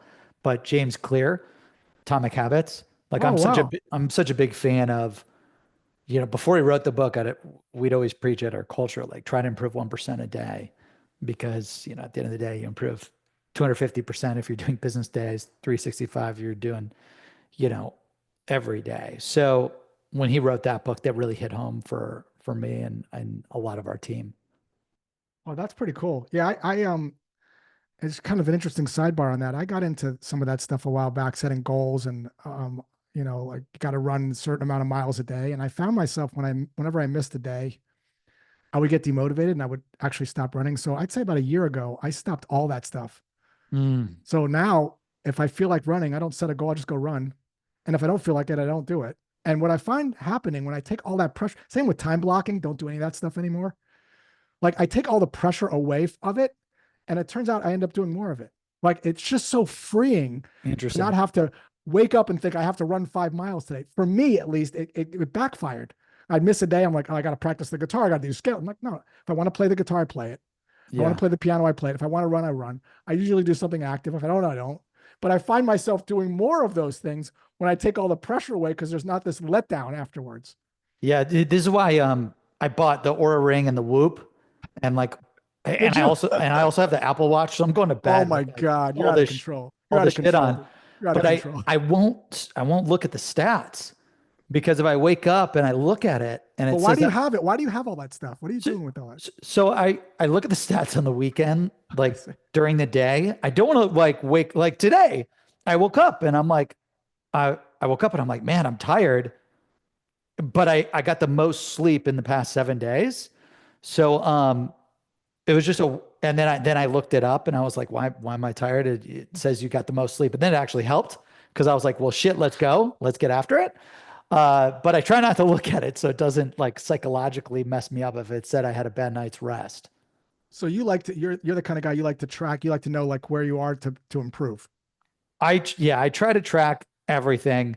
And I think, I don't know, for you, Josh, is it you're in a different season of life? Like it, I feel like when I was starting Seamless, I Are was you in this. meaning like you're saying that I'm old? Is that what you're saying, Brendan? Like you're just some old guy from Boca. Is that kind of what you're No, saying? like different seasons, like almost like quarterly. I feel like you could go through these seasons. And like when I started the company, I was in this season of like 7 days a week, nonstop I worked 3 years, didn't pay Yes. myself. I paid myself Yes. $0 for 3 years, worked 7 days a week, family, friends. The only people that saw me was like my wife and my dog. Yes. Yes. And like I was going through that, just you're building a company and you've got no money and you've got to just figure it out. Yes. Yes. And then once we started to make it, Yes. Yes. then I could like, okay, I'm Yes. seeing friends. And then I like you go I through something I else, the economy I gets I hard and you crank it up again. I couldn't agree more. I think it is harder in the earlier years. Like when I was in my 20s and 30s, really building wealth, that's when you're going to put in a lot more work and effort than when you get older. Like you have to do it. I agree with you. I think there's more of that when you're younger than when you get older. Again, and probably also economic times too. Like tech, I know there's a lot of people on here who posted in the chat that they're in tech and SaaS, like that industry took a big hit. Housing industry took a big hit. Like if you're going through tough times, tough industries that got hit hard with the economy, you're going to have to do more work to generate the same results that you did Yeah. before. Something else I learned in my meditative practice. There was a guru that I worked with that said something so profound that it kind of stuck with me. I actually wrote it down. So we all have these worries about we don't have enough money. Am I on track? Am I going to close enough deals? Am I going to make presents? All this stuff that we think about that happened in the past or the future, which neither of which is right now in this particular moment that we're having this conversation. So my guru, when I was venting on something, I don't remember what it was. I think it was, oh, I'm going to get sick because my dad I got love how sick at you call 50. him your guru. Yeah, my dad got sick at 50, died of cancer at 54. When I turned 50, I'm going to get sick. I'm gonna, all these things. Sorry to He hear said, that. and he said this to me. And it really stuck with me. He's like, right now, this second, like as we're having this conversation, is there any problem to solve? Like right this second, that second's gone. Like, and the answer to that question was always no. And it's very comforting to come back to that space in life and in sales, because I think if you ask yourself that question, even if you're on, behind quota, like this second right now, is there anything problem to solve? All we could do is our best. And we just forget the rest. It's just a much more peaceful way to kind of go through life without all the suffering that comes. So maybe that helps some people that are out there as well. Yeah, I like that. Yeah. Next big part of this, the audience, one person, while we're going to be talking about pitching and habits, which run and wrap this up before the Q&A. Someone said like, which is kind of perfect. This goes into the pitching question. I lost who it was from. IB. What are the ways to follow up after you spoke to the prospect, know their problems, they hear what you offer and pricing, and the prospect says, I'll have to think about it and I'll get back to you, or I'll have to chew on it and I'll get back to you. Josh, how do you handle it? So there's a couple ways to do this, right? One way is to try to overcome it and handle it. You don't need to think about it. You just need more information. And I'm the only one that has more information. So what more, that whole thing, right? The other thing is to realize, especially when you're doing outbound, that most people aren't in buy mode when you reach out. So if someone said that to me, I got to think about it. I might simply try to label the underlying emotion that they feel. It might sound like this. You're probably concerned about bringing in an expensive trainer. You're worried that this might not work for you. You're concerned that I might be off base here, but I'm sensing that you think people won't really adopt this or use it if you got it. What we're doing is we're trying to take an educated guess as to what the underlying concern might be, not to overcome it, but to understand it more, right? I want to think about it. Happens as a natural, it's a natural way for someone they don't want the pressure of having to buy right now. So that's what they say. But we want to try to get a layer deeper, and maybe people, it seems like the price might be way more than, so I might say to a prospect, I did this last week. No, Josh, I'll think about it. Oh, I'm sensing I was way more than you thought I was going to be, like by like a zero. And he just opened up. Yeah, I actually I shot a video about this. He's like, yeah, dude, I thought this was going to be $5,000. And I got to the truth. I'm like, oh, not a fit for me. And I recommended some other people. Right. So as a CEO, I was on a call with him because I gotta think about it. I go, I might be off base here, but I am sensing you thought I was like way less money. Like, I think I'm off by like 2 zeros. And he's like, you know what? You're right, dude. I thought it was going to be like $5,000. I don't know. I never like looked into this before. So this idea of Chris Voss calls this labeling. You're taking an educated guess as to the underlying emotion the person's feeling. And if you guess wrong, just like the real estate example, oh, that's your forever home, prospect will correct you. I love if you that guess right, statement. they'll confirm. Either way, you get Such a more good one. information.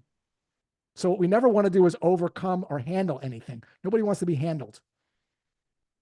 We want to understand and let go and unclench. Yeah. And I like following my advice for that is similar to Josh's. One thing I like to do is like kind of understand what they want more information on or what they need to think about. Like, is it the product, the features, the price, working through internally with like all the different people on the buying committee to make this become a reality? Is it changing? Like, what exactly do you still need to think about? So I find when you do it that way, it's more pressure than say, what do you need to think about? Feels to me like, versus you're probably concerned you won't be able to get buy-in from people internally. It's a little bit of the vibe is a little different than what do you need to think about? Feels like, God, dude, now I got to defend myself to a salesperson versus the labeling, which feels a little bit more coming from a place of understanding. Yeah. Like, Well, I it's just wouldn't be like, it's a what different do you need vibe. to think about it? I'd be like, oh yeah, I totally like this is a big decision. I'd think about it too. You know, just curious, do you need to think about like, are you still thinking about questions related to the product, changing over there, getting buyer committee? What, what's still on your mind that you need to think about? And is there any information that I could provide to help? Right. So and that's one approach. Another approach is to be shorter and to just take a guess. Yeah. Yeah. You're probably you probably have sticker shock. That's kind of what I would say. Like I saw it was seamless. I gotta think about it. Maybe they didn't know the price. You probably got sticker shock. This is way more than you thought it was going to be. Well, no, it's not price. I don't know about X, Y, and Z. Oh, don't know about X, Y, and Z. How so? Right. So I'm not a personally, again, guys, no one right. Listen, this whole entire event is perspectives, not facts. Brandon's sharing a perspective. All of LinkedIn is nothing here is objectively true. In fact, most things in life are not objectively true that you hear. Two plus two is four, objectively true. My name is Josh, objectively true. Everything else on this podcast or webinar, not objectively true. Perspectives. So we have Brandon's perspective, we have my perspective, and here's what you get to do. You get to try it out and figure out what you like. And maybe Brandon's likes, you like that one better. You like feel what's best for you. That's the great thing about our profession. Remember, on LinkedIn, nothing is objectively true. Nothing that I've ever read on being on that platform for 7 years is objectively true. We got people like me and Brandon and everybody else just sharing their perspective based on their experiences. Just keep that in mind when you're looking for the answer. There isn't one. Yeah. Yeah. I'd love to just test it. Like just A/B Yes. test everything. Just like we had talked about with the problem prospecting and the Yes. hypothesizing and being a researcher, test these different strategies and see what works best. And Yeah. actually, we're in pitching, but like this is important because all of us as salespeople, entrepreneurs, we need to grow sorry, we don't need to. We may have ambitions to grow our following, to grow our audience. Josh, I've never heard you tell someone and share the secrets of like, how the hell do you do what you do on LinkedIn? Sure. So I I'll feel jump like you in. got to post like every hour. I feel like you've got a gazillion posts. Every post really hits my heart when I'm reading it, and I'm like, shit, this is good, this is good, this is good, this is good. What is your process, your setup, your system Okay. Yeah. for building your I'll walk following you through online? it. So the first thing is I don't care about the following things: likes, comments, shares, algorithms, when to post, how frequently to post. Meaning nothing that I control. I don't care. I don't care. I don't look at it. I always have my antenna up, meaning I am always observing everything. And I'm taking notes in a little on my phone and the notes app. Something happened with this thing with my heart that I talked about before. I'm like, wow, that was an interesting question my friend just asked about what's my lipo be. I have no idea. That's an interesting post. So I take a note of that and then I put a dash and I'm like poking the bear. Great example, right? Like great. It's literally just the set. My wife will say something. Like for instance, this just happened yesterday. We have a home gym that my wife never goes in. And I have been trying to convince her to go in that home gym for I don't know how long, giving her all the facts, logic, and reason, your bones, all the things. And of course, the more I pitch, the more she repels. Yesterday, I hear her in the gym working out. And I'm like, what happened? And she goes, my pants got a little too tight. And I didn't want to like go get new pants. So I just decided to get on the trainer. I'm like, what a great post. Your prospects' pants are probably not tight enough yet. It might be one day, but if you keep pushing, they'll, right? Like I just wrote that down. I listened to something. I read something. I see something on a billboard. My antenna is always up. And I am just the thing at the dog park. All these stories, things I read, quotes. I'm just always, if you looked at my notes, it's basically two columns: the thing I observed and how it relates to something I want to teach. And so there's never a short, and sometimes I'll just I got to do this right now. I'll just write it and post it. That's why you sometimes will see me post 2 or 3 times because I have a personality where I'm like, I'm not gonna probably ever get to this. I just have to bang it out right now. And I don't look at, sometimes you'll see I have spelling mistakes. I'm like, whatever. It goes by so fast anyway. So just like if I think it's interesting, I'll just post it. I love that. The observe and then teach it. And I feel like just for me personally, if I observe something and I try to share what I learned from it, Yeah. there's my style and then there's your style. Like you have a great way of doing these story, like the way that you teach the things that you observe is like fucking next level shit that I've never seen before. So like how can people like me who want to get to the next level of observing and teaching what we observed and learned, like is there a framework or a process that you go through? Like how do you teach the way that you teach? And it's probably I don't know if anyone's ever asked you that before. Why not you just teach the way you teach? Like you have everyone has a style. Like I don't think you have to. Everyone has a story. I will say, getting good at storytelling, if you had to like boil it down to a skill, is the skill. So I've been telling stories since I've been in my 20s. I used to be a teacher, and I would tell stories when I would teach reading to kids in elementary school, and that's been carried on. I'm like, I love stories. I love good stories. So I study stories. I study storytelling, and I'm always trying to teach if I can in the context of some story that happened. Because I think people, and I do this in my workshops all the time, there's story after story that I've collected over the years. And I pull these stories out in my workshops and in my life. And I just will write about the story. I just jump right into it. So, I was in the mall with my wife. Like I'll just jump right into it. And she had to return some stuff and I didn't need anything. And I walked into a Fit to Run store. It's things that are just happening. I don't really have a framework or I'm not really thinking about it, but if there was a framework, it would be like the story and then a bridging phrase, which is, why am I talking about this? Or this helps me think about this, or this got me thinking about why. So it's the story, the bridging phrase, and then the lesson that I want to teach. I guess if there was a framework, now that we're talking about it, but Yeah, I like that. Story, yeah. bridge, lesson. That's awesome. Um, okay, great. And when it comes, yes, sorry, can you not swear? Apologize about that, Seva. I just got a little excited about the guru here. Uh, pi pitching masterclass. So best advice for pitching. So we went through prospecting, getting the demo. They've got the demo booked. Sorry, prospects coming up on the calendar. Finally, my calendar, I'm not struggling to get meetings anymore because I applied all these prospecting tips.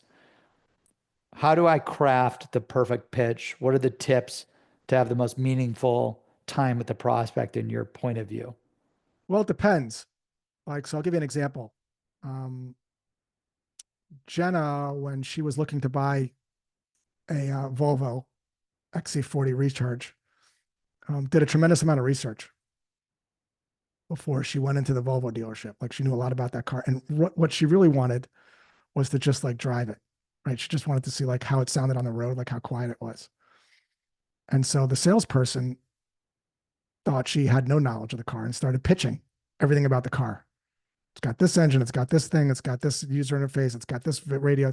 And she was like, gotta get out of here. And we just left because she was like, I just wanted to drive the car, right? When I went and bought my Garmin watch, I had 3 Garmin watches before.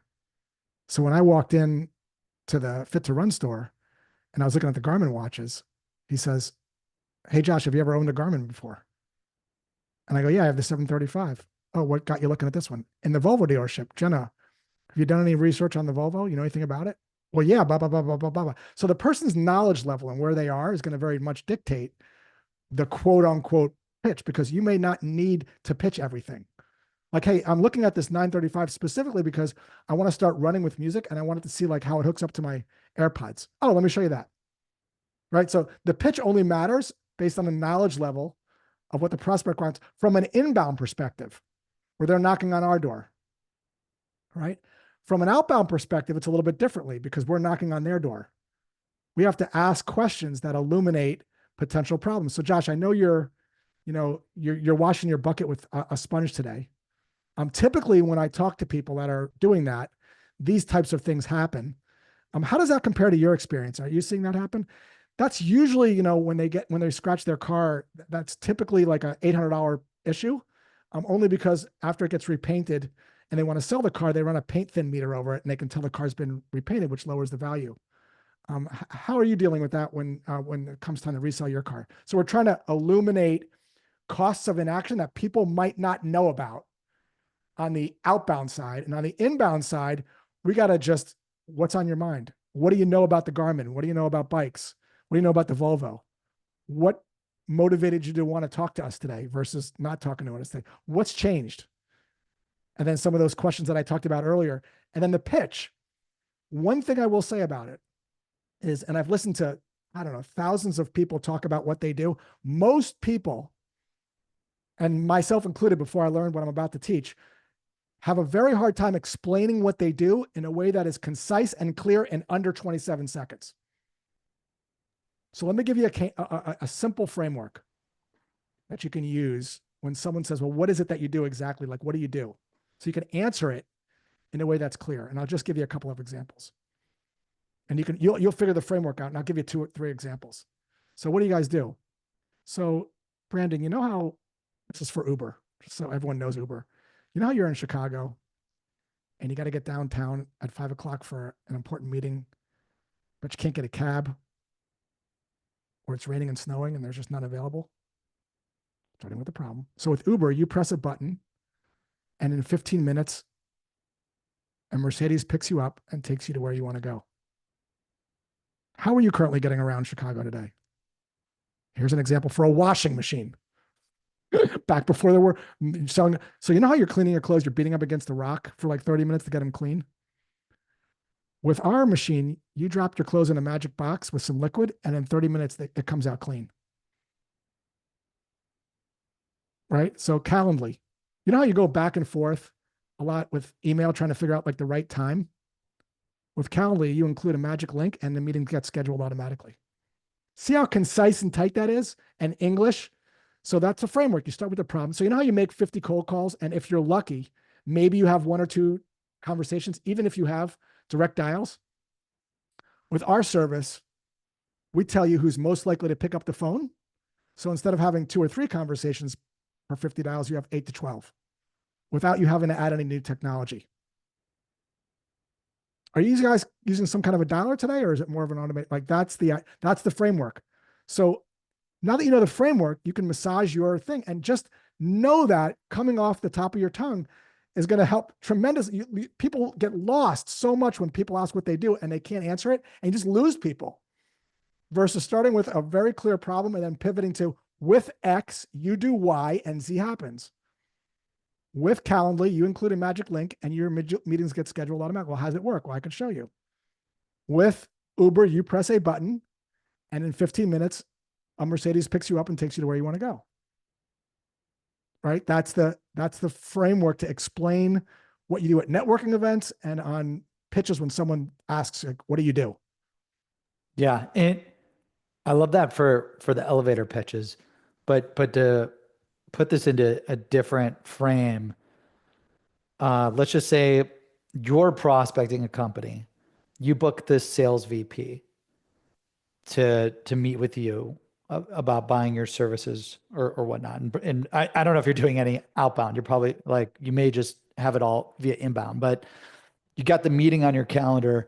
What's your playbook process? You know, maybe it's just the questions. Like, would love to hear from you. Like, Yeah. do you go through, like, I know kind of like our agenda for today, it was, we're going to do intros, we're going to do prospecting, pitching, you know, Q&A, all that. Like, do you have like I'm going to do Yes. discovery and then I'm going to do this, like what's your deal? Again, I'm keeping those 4 or 5 questions in mind, but I'll typically start a couple different ways. If I found something that I thought was genuinely interesting about the person, like genuinely, not like as a BS thing to just like you, I'd be like, dude, I saw on LinkedIn that you're a vegan, like you do like plant-based things. I've been thinking about doing that as well. What's been the hardest part? Like I might do something like that. If I don't, I'll just open up, if it's an outbound call or an inbound call, very differently. So if it's an inbound call, I'll say, what's on your mind? If it's an outbound call, I'll say, do you mind if I ask you some specifics? You know, after some small talk, do you mind if I ask you some specifics about your team? Sure. Tell me a little bit about them. Like, you guys got full cycle? You got like just SDRs, got AEs? What's it been like? What's been going on? Tell me a little bit about what's going on over there. Right. So I'll ask for permission to ask some questions, and I'll try to understand the current way and how they're currently doing it to see if there's even a problem. And I will also not ask about problems. I will illuminate them. This is where the poke the bear questions come in. I have to know. So I know that your reps, you told me that they're Like afraid to, seamless. yeah, I got they're 50 reps, 100 right, SDRs, 50 AEs. right. So some of the, you mentioned that some of the reps are afraid to pick up the phone. Instead of saying, I hear that all the time, we solve that. Hey, Brendan, what's your theory on why that is? Right. So I'm gonna open it up and see if I can get to more. What's been going on there? Like the Um, symptoms of the problem. Like there's a problem, and yes. then what is causing it? Almost like Right. a doctor, Right. like Right. Right. So I'll say what's been going on. Yeah. So another thing that I hear, and this is where I'm going to poke the bear, right? Not sure if this is with you, but I'm also hearing because they don't pick up the phone, sometimes they're getting reprimanded and they're getting on pips, and it could ruin morale. And there's like quite a bit of turnover, like from a morale perspective. Um, how does that compare to what you're seeing over there? So they didn't bring that up, right? I brought that up in a way where I'm trying to go into different directions to see if I can illuminate other, and here I'm going to use the word again, potential problems. Because it only counts if they go, yeah, well, actually we've lost like, 6 people. I'm like, okay, the problem just got more expensive. I can't rely on the person to bring up all these issues. That's the skill of the salesperson. Just like what Chris did as a GC. Solid doors, hollow doors. Red gate, no red gate. Copper pipes, new copper pipes. Right? It's the same idea. Josh, looks like you're getting your blood work done. Your cholesterol sounds great. How's your ApoB? What's that? Right? I don't know about that. I can't bring it up. There's no person sharing you can't ask about problems. You got to find them because I didn't know about ApoB and lipids. I had no idea. This guy's telling me about Peter Attia, sending me the books. I'm like, holy, then I got my blood work done. I'm going to post this tomorrow. I'm going to show my blood work panel. It's all red. I thought I was healthy. I'm in bad shape. Seriously, all kidding aside. Like I no, got I'm to go sorry to hear that, get dude. on like all kinds of stuff. I'm like, that's an example of poking the bear. Have you ever thought about going plant powered? See, that's a great question. The reason that's a great question is it doesn't, I would almost change it. You've probably considered going plant powered. And I would say, well, no, have you thought about it? Of course I've thought about it. Like, right. Like, of course, have you ever thought about automating it? Yeah, of course. You've probably thought about automating it. That's a good question. Yeah, it's a I'd be better like, way to say the same thing, but like a yes, little lighter. yes, You, yes. you probably thought about going plant powered. And what do you notice about the difference about how that's phrased, the way you phrased it and the way I phrased it? What do you notice? You probably versus have you considered? What do you notice is the difference? I think like my way is a little bit more interrogative. I don't know if I'm saying that word right, or what do you think from your So, end? so one is you're assuming that the person hasn't thought about it. You're putting them like in this position of like making them feel like less than versus, Hmm. oh, you've probably thought all about this already.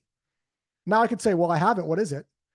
Or you know what? In this case, I would be like, I really don't Yeah, know you're like what. assuming the person's smart enough to do the thing Yes, that you're yes. trying to do. Yeah, yeah, Just yeah. like in the running example, oh, you've probably had a gate test. So in this example, if you That's a said good that to me, I'm one. like, I don't know what plant. I actually don't. I'd say I don't. What is plant power? I don't know what that is. Right. And then we're in a conversation. But that's a great that intent you had, that Yeah, I like idea that. of Yeah, it's a yes. good one. You've probably thought about X, And and it then just shut the opens phone up mute. and then just mute. That's right. Yeah, my And I would guy, have said no. Yeah. when I was new to sales, B2B sales, I remember one of the first trainers I followed was Mike Brooks. Have you ever heard of Mike Brooks? You've probably heard of Mike Brooks before. Is that the guy that does cold calling, like a cold calling book? Super old school. If you were like, he was like one of the first people that wrote a cold calling book. Yes. Yeah, I think Mr. I did. Brooks, the Yes. inside sales cold calling guy. I think I remember that guy Yeah, actually. yeah, yeah. He's genius for his time, and I learned so much from him because like I got into B2B enterprise sales, and no one teaches you anything. Like it's like here's a quota. Started IBM Interactive, and you have to sell, and if you don't, you're fired. So I just bought all 250 sales books and just started reading them over the years. One of the first ones I got was Selling to Big Companies by Jill Conrath. Great book. Yeah, amazing. Great That's how I book. learned about the Oh, personas. she's So so good. good. I Yeah. didn't know what the word I didn't even know if the word persona existed, and then I read her book because I Yeah. was like 21 or 22 out of college. But Mike Brooks, he really taught me. decades ago, the mute button is your best friend. Yes. Just right when you say that, put it on mute because like boom, hit the mute button Well, and shut up. look at another example. Imagine you're selling, it's an example I give from my workshops. Imagine you're selling an iPod when they first came out and you're calling people that run with music, right? You could say, hey, Brandon, when you run, are you running with like an MP3 player, CD player? Don't run with music. Yeah, I'm running with the Diamond Rio. Oh yeah, people like that player. Like the interface is super easy to use. How you been liking it? Yeah, yeah, yeah. Hey, as you know, that player was state of the art when it came out. It holds 30 minutes of music. I noticed you go on longer runs. How do you deal with that when you go on longer runs? You listen to the same songs on repeat, or you change them out? Oh, I change them out. Oh, you've probably heard of the iPod. Yeah, I know about it. Oh, it's too expensive? No, I thought it was only on Mac. See there? That's the same idea without pitching anything. Right? It's like we know people are running with something. Yeah. I don't listen to music when I run. Oh, sounds like we're not a fit, man. Well, what do you, because we're not. Like I'm selling a thing for runners.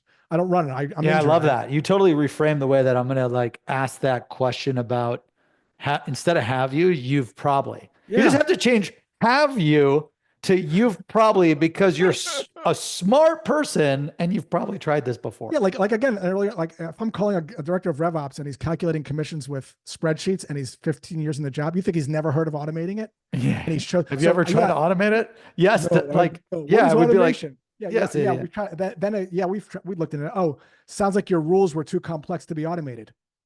Well, it wasn't that. It was. So then I'm gonna guess why they didn't. I'm gonna take an educated guess as to why they didn't switch. They're either gonna confirm, and I'm gonna see if there's a knowledge gap, or they're gonna correct me. Either way, I get more information. Yeah, I love that. And to add to Josh's pitching tips, uh, team. So I always when I'm like coaching our sales team, and unfortunately I don't get as much time as I used to get now that we're at 350 people, but I tell everyone's listening to the same radio station as a prospect, WIIFM, and they love WIIFM. What's in it for me? It's really the only thing they care about. So when you're pitching, really focusing on understanding, identifying, figuring out their needs, shining the light, poking the bear, and then seeing if your solution even aligns to solve their problems, achieve their goals. If it doesn't, I would move on and refer them or offer ideas to help. If it does, showcase how and share how the tangible outcomes, ROI, business impact to doing what you're talking about. And we're very particular about like Josh, this probably happened to you before where you're interested in a software and you fill out a lead form and you have to meet with someone to get a bunch of questions asked and then have to get into another meeting to get a questions asked in a demo and then I have to go to a third meeting to get pricing. I don't know about you, but when I have to go through 30 to 60-minute calls, like I know what I want it, I just want the pricing. Has it ever driven you nuts to have to go through all those hoops for the pitch? Yeah, and so I like the idea of this, but what I want to caution people against is questions like what you just said. Does it ever bother you when people sense that you're leading them to a desired answer, Mm. right? It can feel like a leading question. I want you to say something because I know if you say it, I got you. So Chris Voss talks about this a lot. They're called yes traps. Whenever I feel like I'm being led to yes, I know I'm going to be committed to something like sold. If I say yes, here it comes, right? So small shift. I might say, how does that compare to your experience? Is that something you're experiencing or not real? I don't suppose you're experiencing that, right? It's a small shift, but it feels completely different versus that's happened to you, right? Like that's a leading question. Yeah. What I'm going to Yeah. suggest, I Yeah. love that whole setup. Like, hey, I don't know if this is, and I love the phrase, hey, I don't know if you're bumping into this, if you're grappling this, if you've seen this, but when I talk to blank, they're seeing this. How does that compare to what you're seeing? Or I don't suppose that's happened to you at all, right? That's a little bit of a shift. And I'm also using what I call a Trojan horse to bring the message in, like other customers versus me, the salesperson. So, John, I talk to a lot of directors of biz dev that are managing teams of SDRs, like 20 that you have. And they tell me that their reps are like making a lot of calls. They've got tools like a Seamless or like a Lead IQ. They have direct numbers, but they're just not having a lot of connects. Connect rates like maybe 2 or 3%. How does that compare to what you're seeing? Are you guys like around there, a little higher, a little lower? Like, I'm not, are you not really sure? Like, I'm going to label, are you not really sure? So that someone doesn't feel bad if they don't have the data, right? Like, it's just a different sort of vibe than isn't that right? Like, if I told you something that would be interested, would you be interesting? Would it be interesting to you? Like, it's like, wow.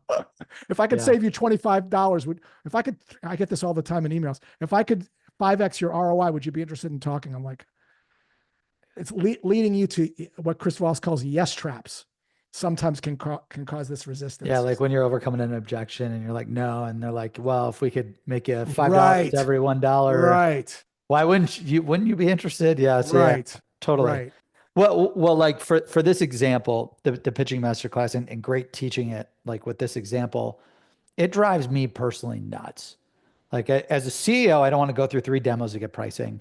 I already know the software. I've probably already done my research, and I just want the damn pricing. So like when we're coaching and teaching our team, and again, we're SMB mid market.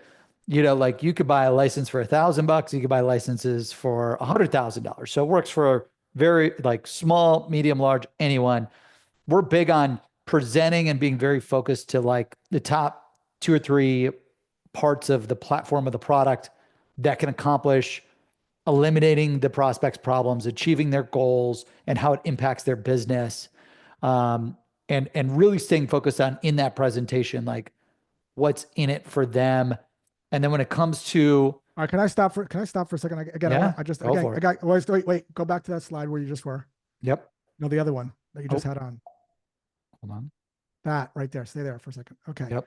Again, guys, perspectives, not facts. Okay. No right or wrong. When I see in a deck, say something nice about your prospect, I cringe. And the reason I cringe is because the salesperson is trying to say this to get what they want. It's like when I get these personalized cold emails at scale, there must be some trainer teaching this. They always pour it on.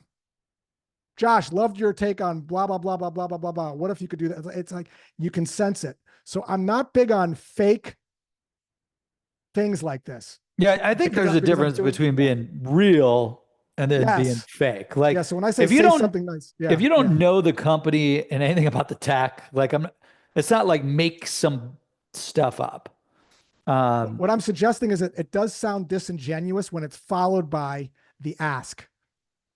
Right. So when you say, hey, your recent win with this was freaking awesome. Was it really?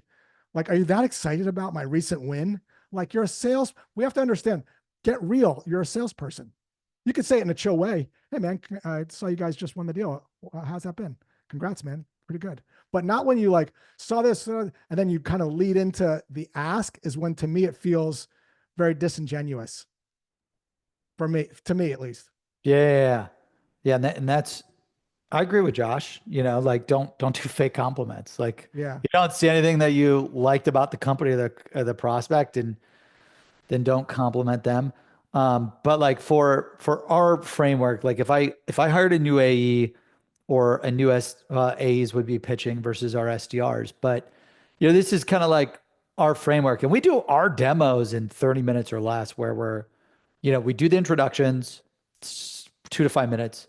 Sales discovery can last 7 to 10 minutes. Like that's a good majority of the conversation because we believe like you you close by opening. Josh, I know you talk a lot about Yes. this. Like you don't need to close a deal if you've done great sales discovery and you've really identified all the problems that the prospect has. They've mentioned like why it's just holding them back from achieving their goals, why they want to achieve their goals, the cost of inaction. All of that can be really identified in sales discovery. So I believe 30 to 50% of a demo pitch or a demo meeting with a prospect could be all the majority sales discovery.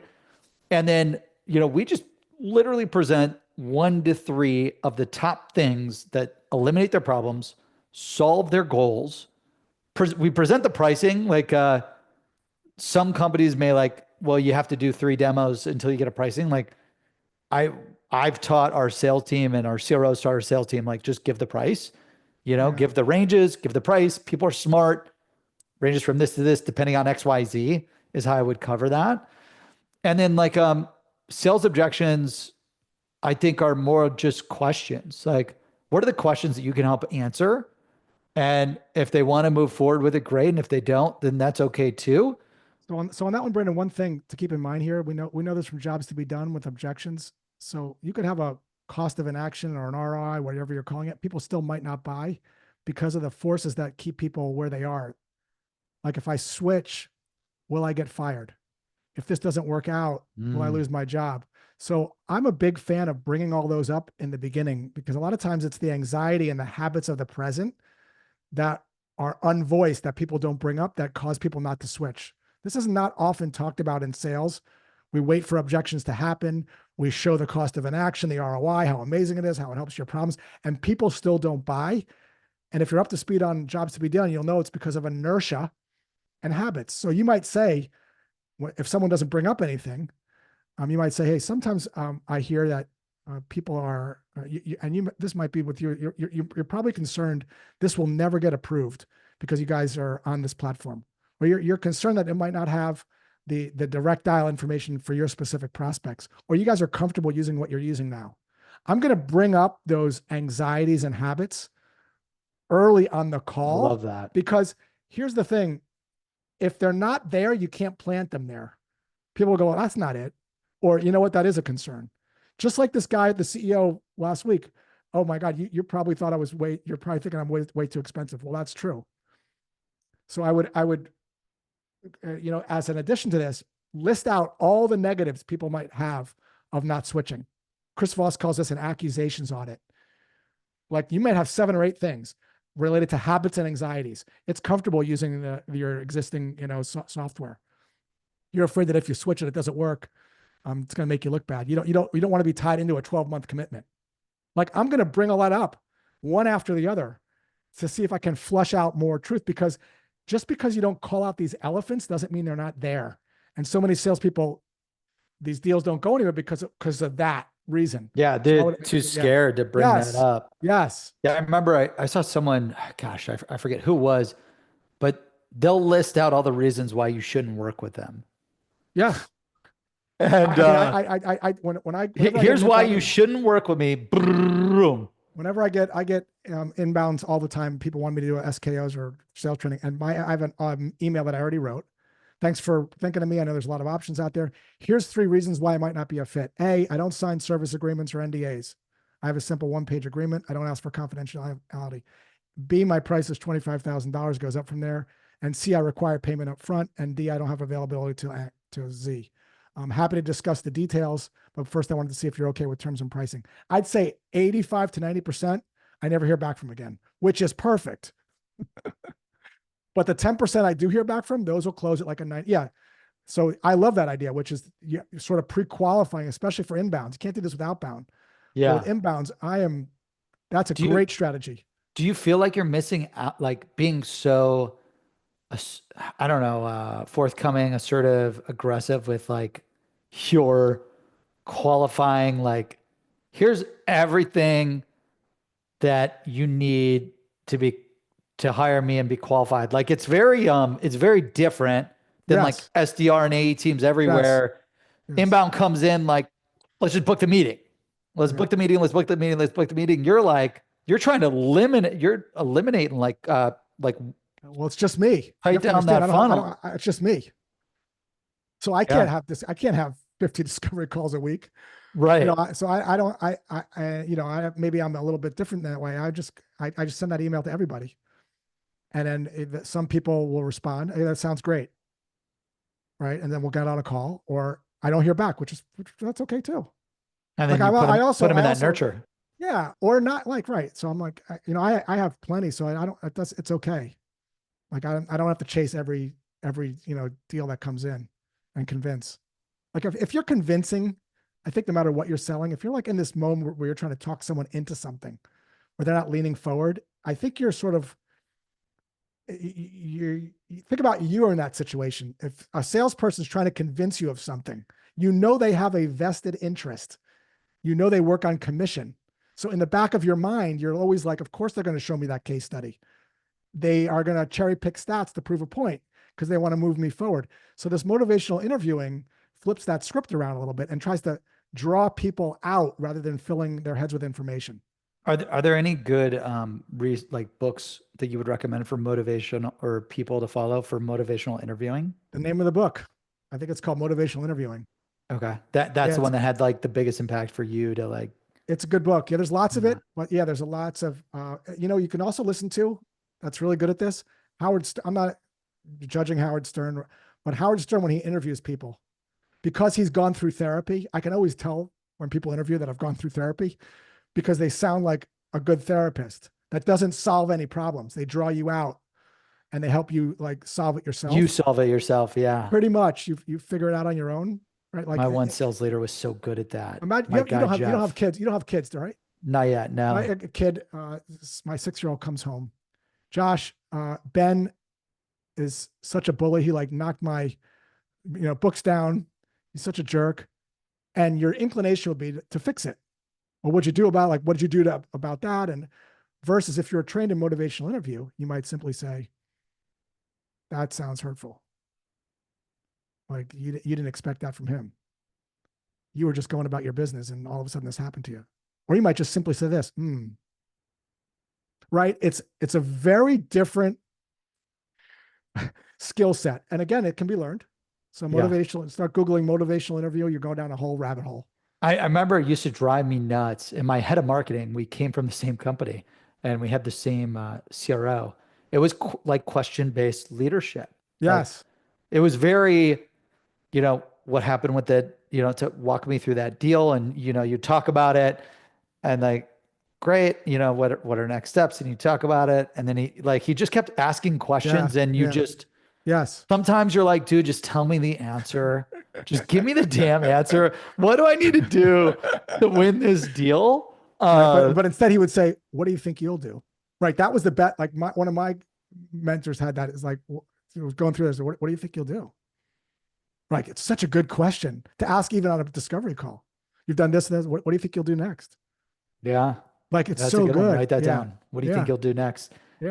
Any other thoughts on, I mean, this is how we recommend, like when Yeah. we run our 30-minute demos, introduction, sales discovery, features, pricing, we answer any sales objections, try to bring them up. Q&A.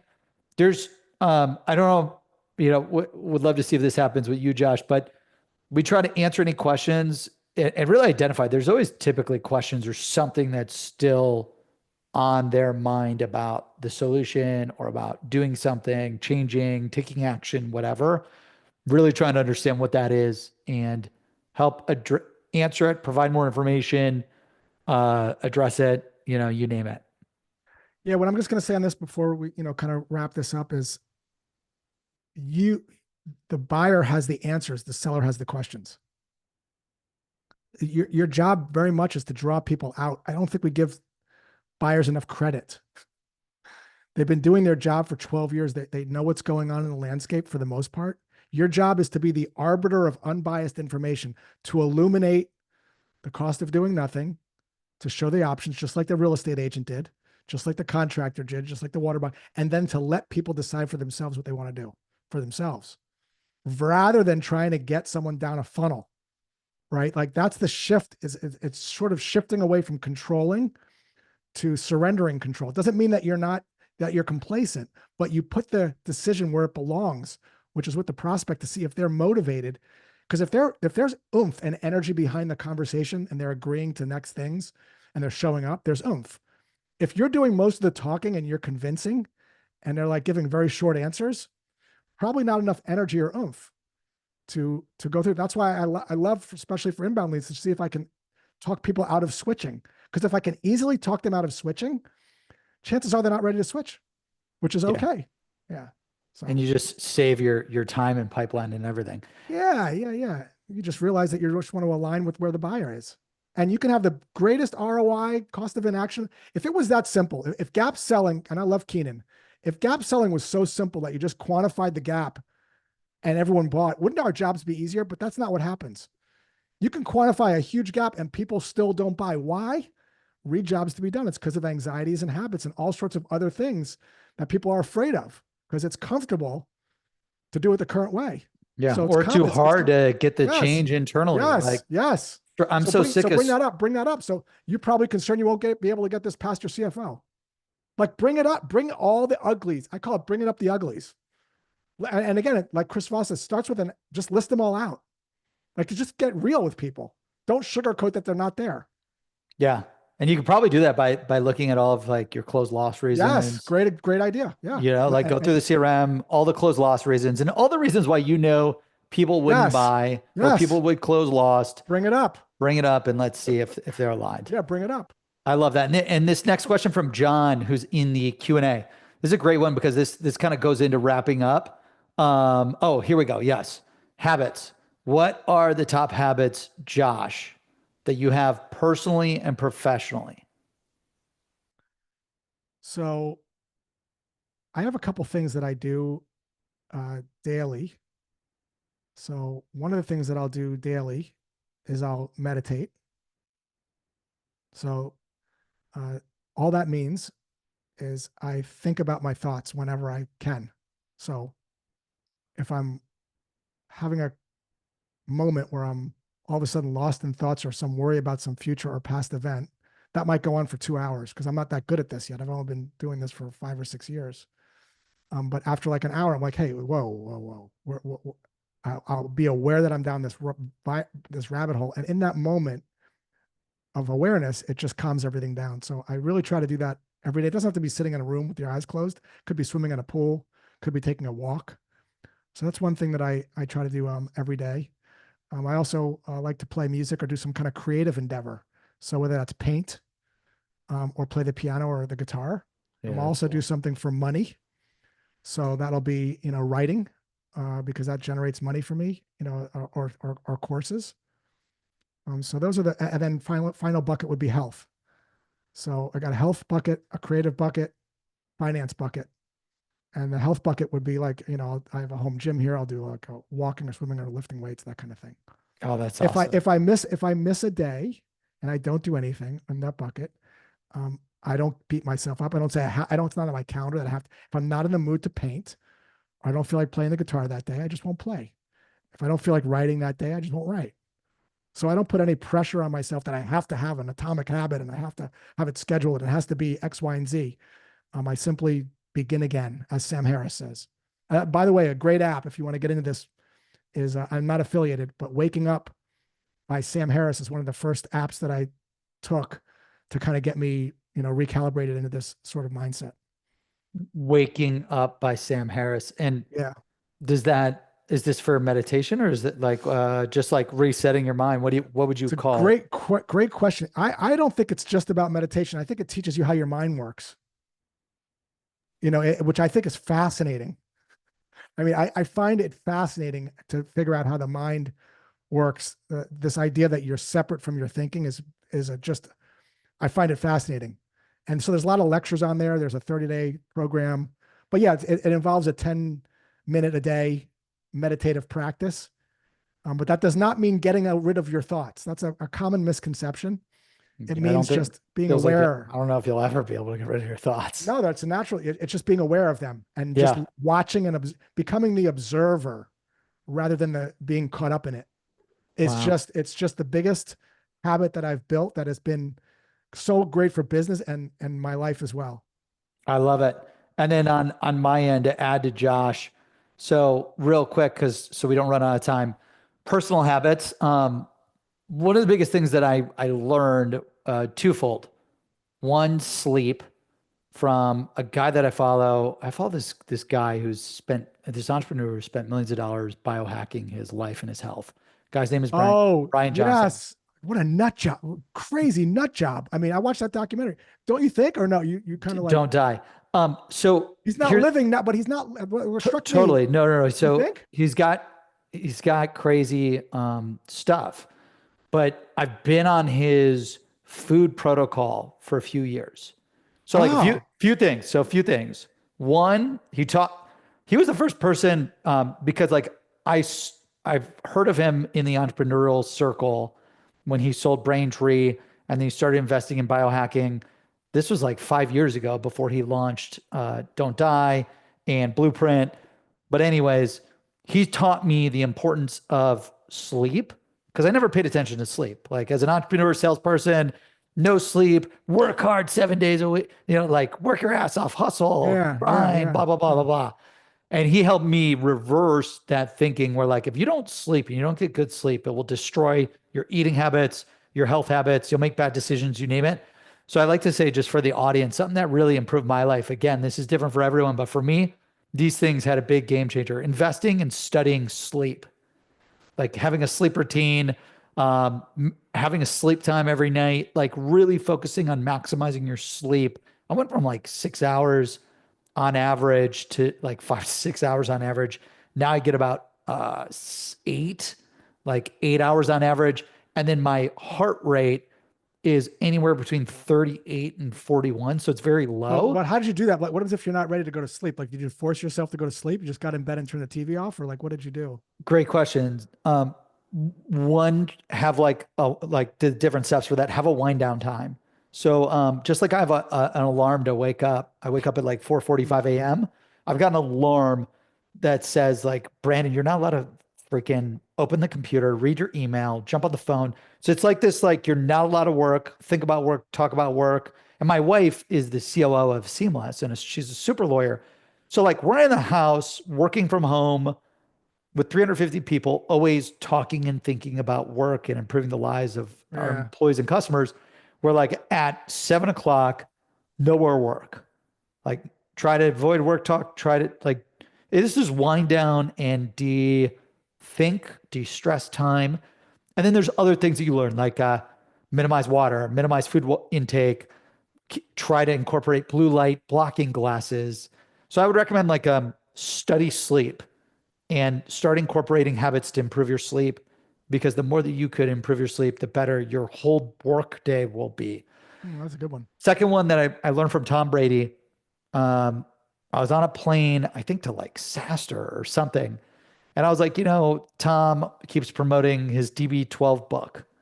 And I picked up his TB12 book on Kindle. I'm on the airplane. Wait a second. Wait a second. Before you do that, why minimize water? I'm just curious about that. What was the reason for that? No, no, no. Sorry, not minimize, maximize water. Sorry. Got it. Got it. Okay. TB12. So Tom is like maximize, drink your body in water. So if I weigh 180 pounds, drink 180 ounces of water every day. So I went from like drinking 3 coffees and one of these to drinking 7 to 8 of these a day. And I'll incorporate electrolytes. And I think electrolytes are good for you, especially like if they've got the right iodine, salt, and whatnot. Um, but drinking, like a lot of the reasons why you're hungry and you're tired, what I learned from Tom was because you're actually dehydrated. Like you're not hungry, you just haven't drinking any water and you've been up for 14 hours. So once I started drinking the body weight, that changed everything. And drinking the water and body weight, the sleep. I've been whole food plant powered for, I don't know, 15 years. My wife's been like 25 years. That's the same with that guy on the Netflix special, right? Yeah. So just vegan. he's whole food vegan. I've been on his protocol for 2 years. What have you noticed about that? So I wish I had my damn blood results before. So I've got my blood results after like being on it. And the wife says like it's all in optimal levels, but like I don't know what the before was. And optimal levels is different for everyone. Like my heart rate's at anywhere from 38 to 42, which is extremely low. It's like in the top like 2%. I don't know that the LDL things that you were saying, Josh, but maybe in my blood work, like if you post your blood work, I'll figure out how to get a screenshot of mine. I'll post it. Just if it piques anything. But what I do is I eat the same breakfast every day. I eat a tofu scramble with sweet potato, 450 calories. I have a nutty pudding, which is like a high protein thing for lunch. And then I'll have this super veggie with tofu for dinner. I've been doing that forever. but that's not the point. You don't need to be that extreme. What I would recommend is just trying to stick to clean diet. 90% of meals, try to be clean. Limit or remove processed foods, sugars, alcohol. I I've removed alcohol and my sleep and my the way that I eat improved, the way that I sleep dramatically improves. And I believe sleep and hydration really are the keys to maximizing your like output and your success. So I highly recommend it. If anyone's been on the edge, try to remove sugar, alcohol, processed foods. And then also something that I did really bad on for 5 years when I was running my company at the beginning was not being present with my family and Danielle. And I only thought about work. And you know, I don't know if you've ever been through those seasons, Josh, where you're given like way more attention to business than you are personal. But the minute like I was out of work and just giving my all present with like family and the people that I'm with, just felt like everything just dramatically improved. And You don't, it doesn't sound like you meditate. I don't, but I want to. Like I have a red light therapy sauna thing, like a red light sauna, and I would love to do the meditation there.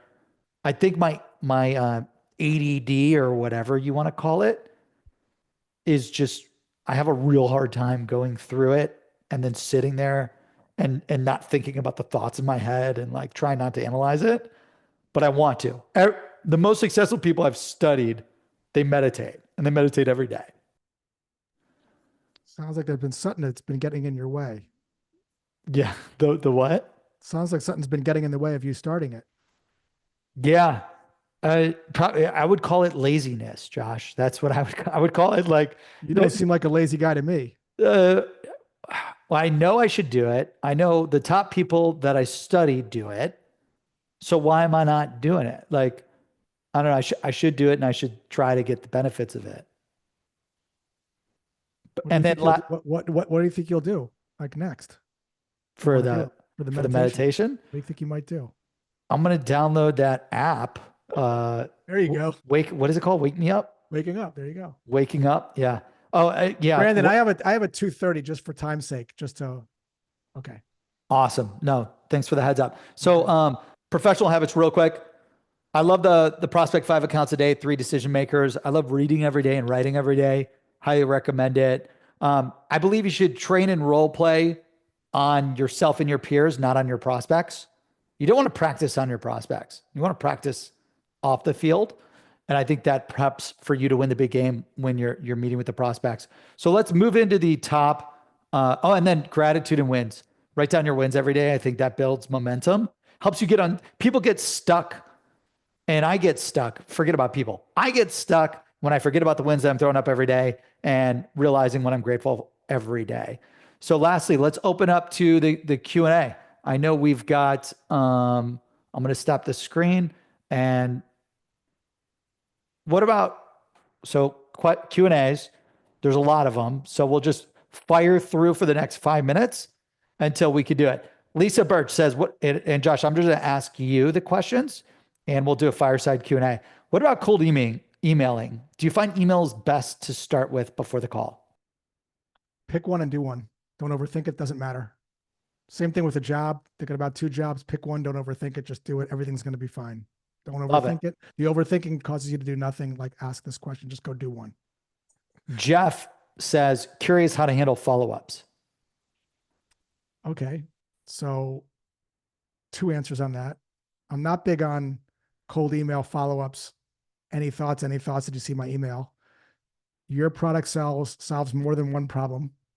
Isolate each problem, and each email addresses one potential problem. So make one chess move per email. With regards to people not being ready yet, do what the real estate agent did. Do what the barbecue guys do. Do what I do. I create content that makes people smarter about topics they're interested in.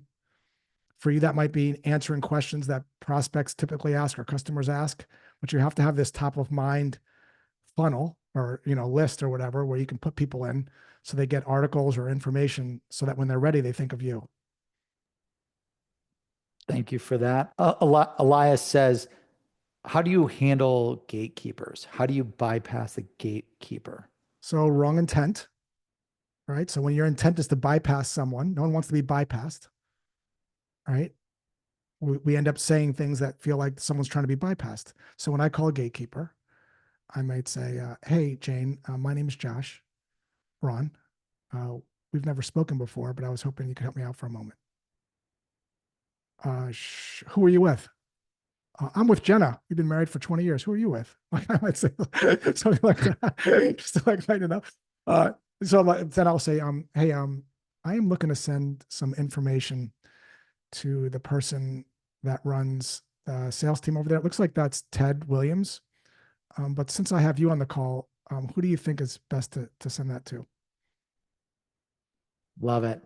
Tatiana says, how do you apply this to an email instead of cold calling? A lot of the advice was around cold calling. Like, how would you customize a lot of these prospecting strategies to email versus cold calling? So I have a free book. It's called For Sale on my website, joshbraun.com. Lots of examples. It's the same idea. It's all about a problem. The medium doesn't matter.